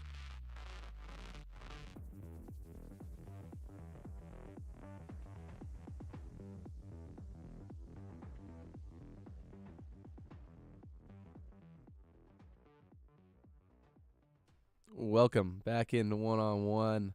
Guys, this is like it's a tradition every week on One-on-One. You kind of finish the show with something that's not exactly talking the current state of sports, but something a little more fun, interactive for us three today. It was Anthony's idea actually earlier this week to do a sports movie draft. We'll snake it. We'll go 5 apiece, and we'll do a little Rochambeau to see who gets the first pick. So we'll go middle table. Ready? Rock, paper, scissors, shoot. Rock, paper, scissors, shoot. All right, I'm last. Okay. Rock, paper, scissors, shoot. Oh, my God. Okay. Maggie, you get first. Yeah. Anthony second. I'll take third pick. Okay. First, I am taking League of Their Own. Oh, my God. That was on my list. I thought it was going to go later, though. I'm happy. You're happy. Yeah. You're happy. Why? There you go. Best sports movie, number 2 overall pick, Miracle. Oh my God. I don't know what to take. Well, actually, I get back to back here. Yeah, you gotta get nice, like sneaky back to back. It's scaring me a little bit because I know. got someone at the top of my board right now. I'm getting a little scared where you going. This way.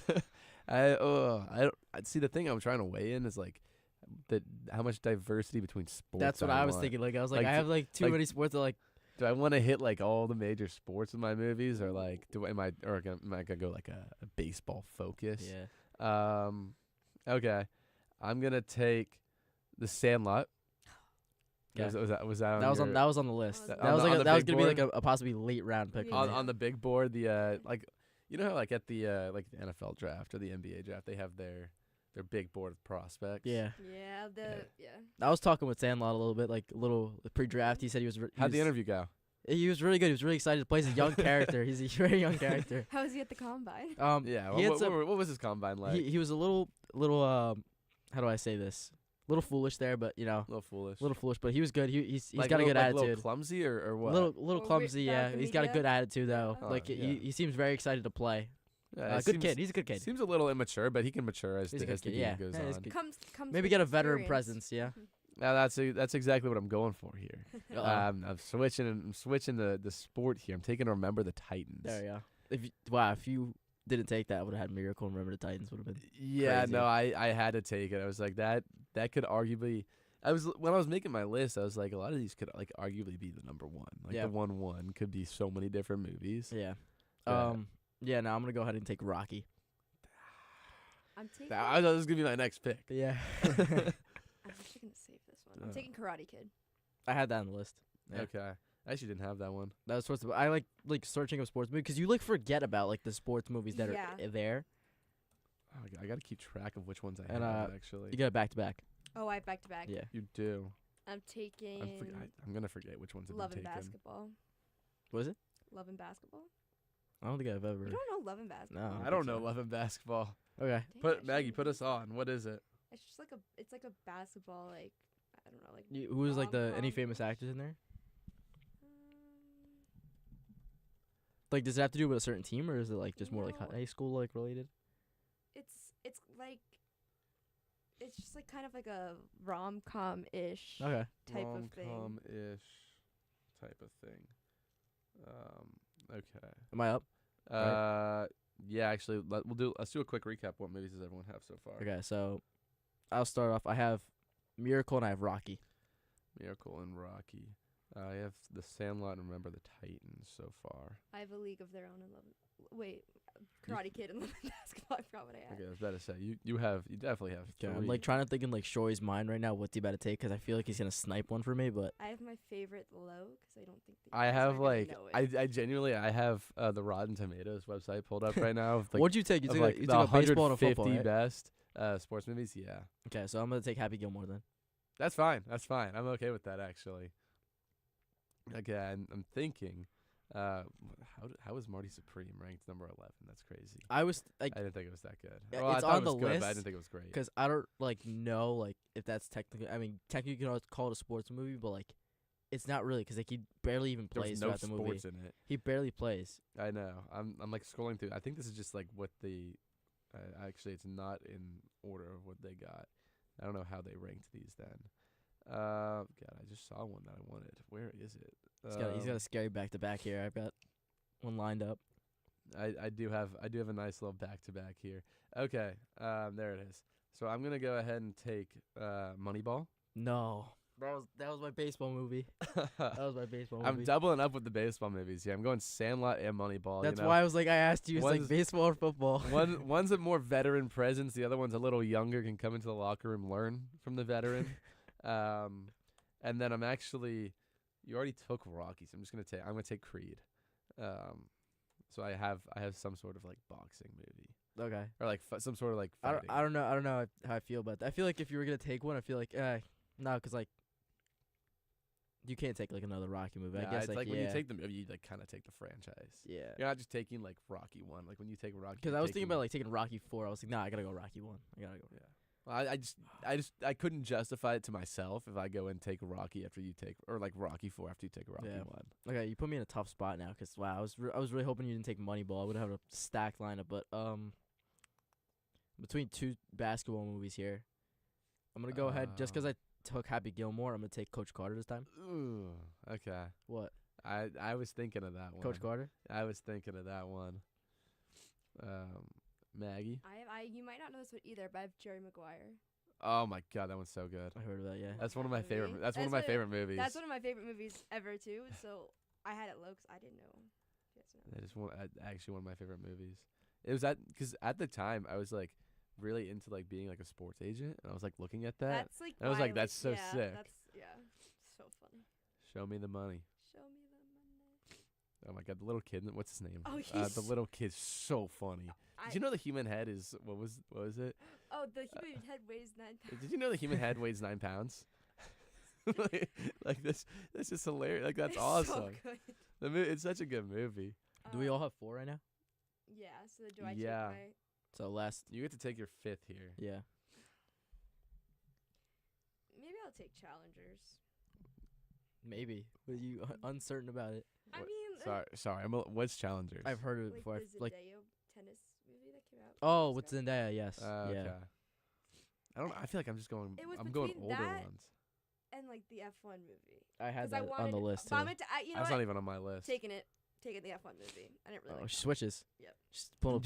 That was just because you said it was on your list. I bet I wasn't gonna take it though. I wasn't taking it. That was fully out of spite. spite. A newer movie, and those two kind of just came out. But I'm taking the F1 movie. Wasn't taking. Okay.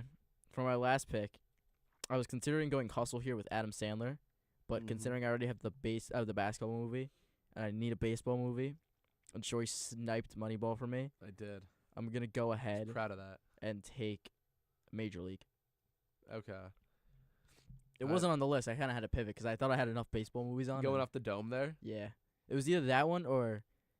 You guys ever seen Everyone's Hero with the animated one? Just thinking about that. Like oh my God, Yes. I used to love watching that movie. I was like, I don't know if that's gonna like fare well. Like that's a really young kid. Everyone's Hero is such a good like young movie. Exactly, like, he's a young character. Like movie. He's a 16-year-old entering the draft. Yeah, like it's oh my God. Okay, so I have 2 baseball, a football, and a boxing movie, and I want some variety. I don't really know which way to go here.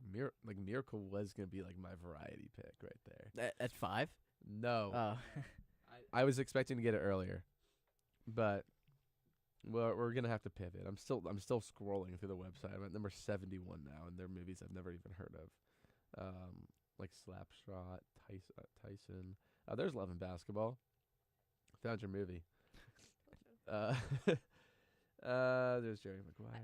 What about because like if you ask any of like the WNBA players on like a red carpet what their favorite movie is, they'll say Love and Basketball, and so I just was like, why do they keep saying that? And so I watched it. It was pretty good. What if I like help him out here? See, the thing is, there's like a couple of baseball ones that I could just like rip off the dome. I could like give you like if you want variety, I can give you a shout. Brogan's texting me right now. He just said Major League. I wouldn't go Major League if I went baseball right here. I just took Major League. I feel like baseball is the most. No, I wouldn't have even gone. I would either go 42 or Field of Dreams if I. I was thinking of Field of Dreams or 42. If I ripped a baseball here, I don't.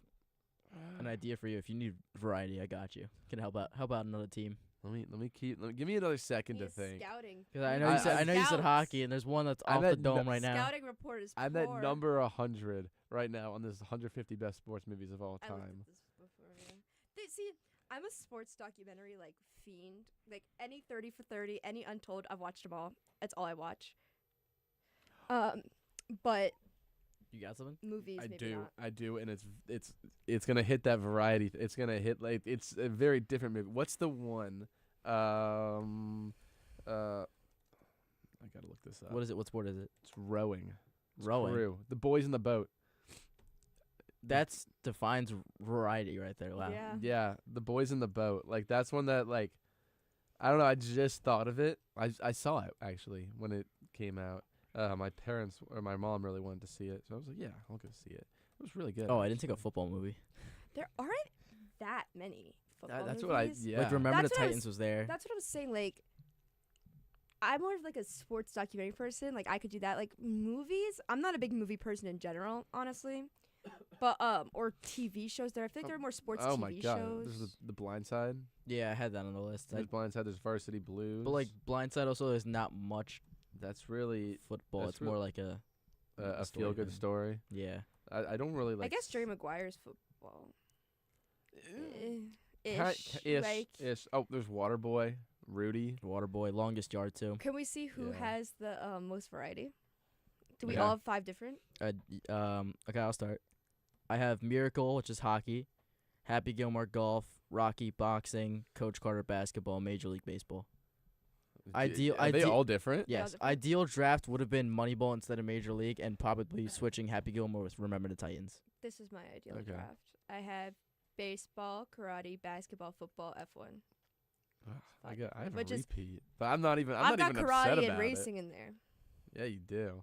I got baseball, football, baseball, boxing, and then crew and then rowing. Yeah.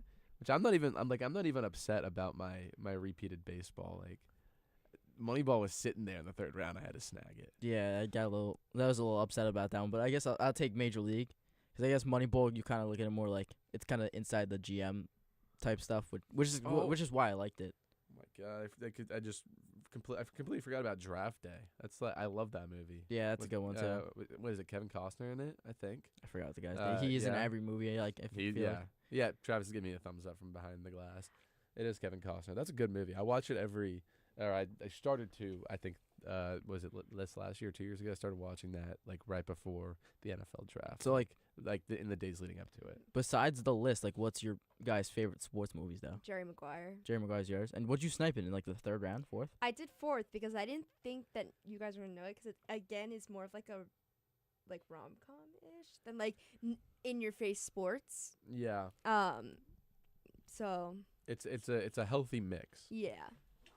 Did you know the human head is 9 pounds? That kid is so cute and He's so funny. Cute, so It's funny. I love. It's a great movie. I have to go to bed. My mom is coming.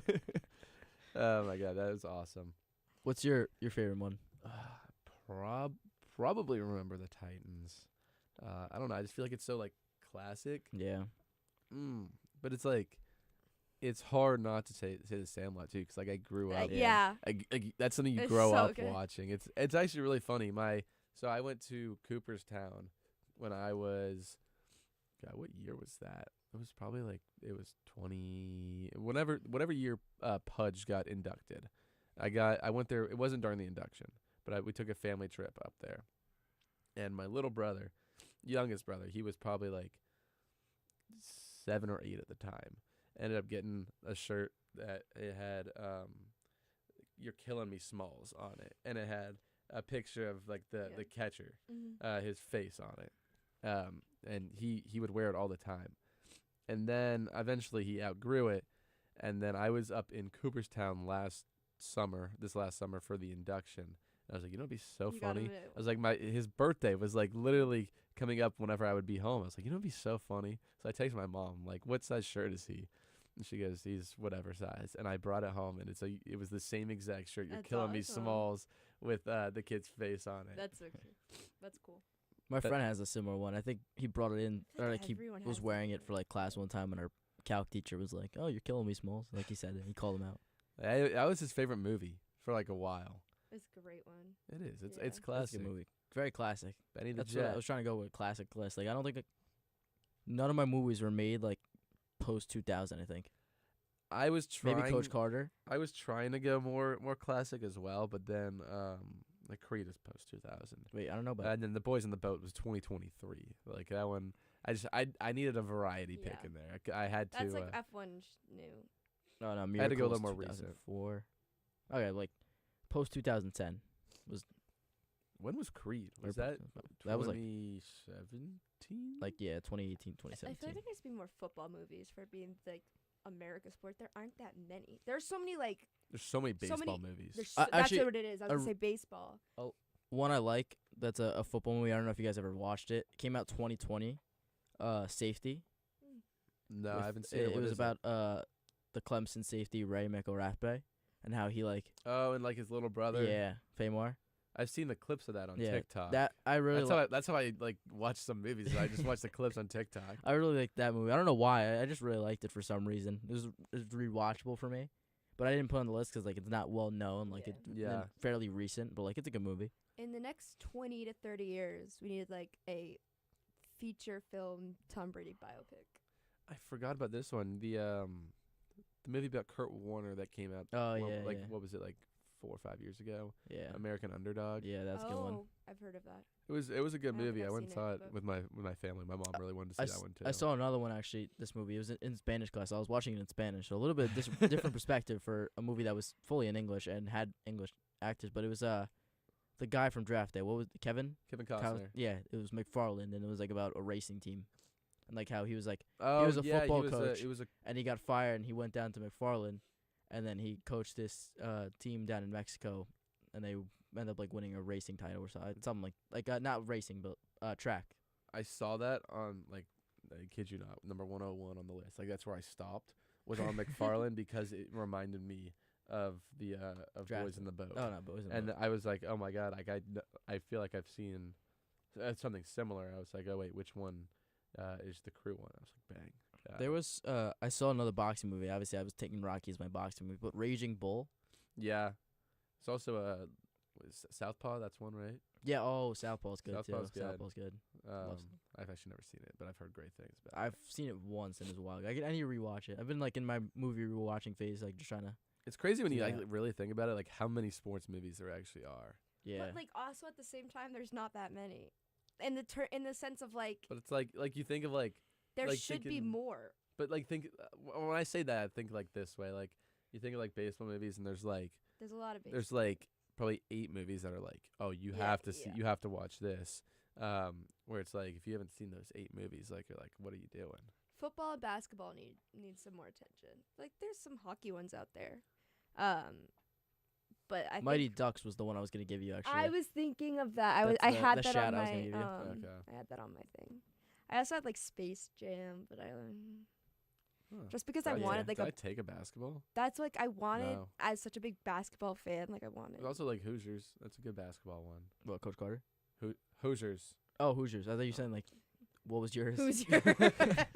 No, that's another. No, I saw that on the website I went on too. I saw that too. Yeah, I was big. Honestly, I was big on Marty Supreme.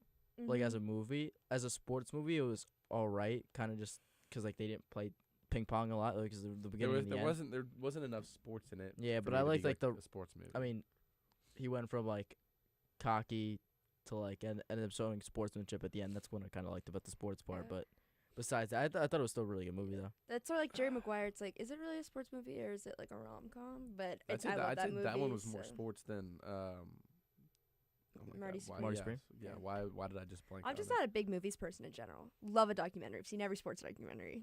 Really? I love a sports documentary. Like the like 30 for 30, Untold. So I've seen them all. Do you like watch that the quarterback and like the receiver show that they put on Netflix with? Like I haven't seen those yet, but I gotta get into that. Those were quarterback one was good. I never saw the receiver. The receiver one I didn't see. Is that the Saquon Barkley thing? Saquon Barkley thing. I don't know. Or was that just like an individual? That might be Hard Knocks. I think that was Hard Knocks. The QB show, it follows like QBs throughout the season. It'll pick like 3. Starting 5. It'll pick like 3. I don't know. It did Mahomes. It did Kirk Cousins when he was with Minnesota, and Marcus Mariota when he was with Atlanta. Like starting 5, Drive to Survive, like those types of like. So like it was like a really good quarterback during the season. Have you seen? And that was the year that Mahomes won against the Eagles. Have you seen the 30 for 30 about Brian Bosworth, the Boz? I haven't. I know. I watch that one. When I was in San Francisco, Chris Carino was like, have you seen this? I was like, no, I haven't seen that. He goes, oh, you have to watch it. And then he puts it on, then goes to bed halfway through. I was like, you got to keep watching it though. So I finished it. But it was good. I mean, he was OU linebacker, who then there's went a bunch of good college football ones like Johnny Manziel and Brett Favre. Well, they also have the documentaries about them like on Netflix too. Yes. Like there was a Johnny Manziel one. Can't remember who what other players they exactly. Had Brett Favre. Is that a Netflix one? Yeah.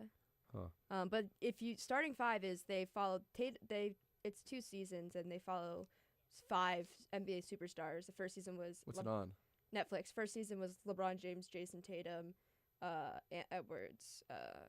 Travis was telling me that there was a documentary about like Vince McMahon or something like WWE. But like Mahomes, it was the year that the Celtics won the championship, so it was like amazing to have that documented. And the last season's one had Tyrese Halliburton and SGA. Oh, wow. So yeah, it's good. That's But sick. it didn't get renewed for some reason. Wait, so you got to see inside the life of like LeBron and Yeah, like it's crazy. Like his Halloween party, like all that. It's His really Halloween cool. party. Okay, apparently he's a big Halloween guy. Well, would have felt like I was invited. You would have felt like you're watching part of the that. family. They walked. It was the season after, or the season after Bronny's like health thing. So they walked through that, how that was as a family. It's really sad, but it's really interesting. Sure, you weren't big on Happy Gilmore when I took it. I like that movie. I love that movie actually. It's a great movie. I just didn't have it on my list. I don't know. I also wasn't thinking like golf movies. Yeah. So I guess that's why I feel like that's why I wasn't as bummed because like I wasn't like But I I feel was like gonna pick that. out of like we talk about like how much sports are represented throughout like a whole movie. I feel like Happy Gilmore is one of the best in doing that because like you show him like throughout the whole thing he's doing different competitions. And then I don't know if I mentioned Hustle as well with Adam Sandler. Yeah. And Juan Hernan Gomez who played Bo Cruz. Bo Cruz. That was a really good movie I thought. And Ant was in that. Oh, I love Ant. He was the villain as that one too. I feel like I feel like he basically played his like real life. He plays his role.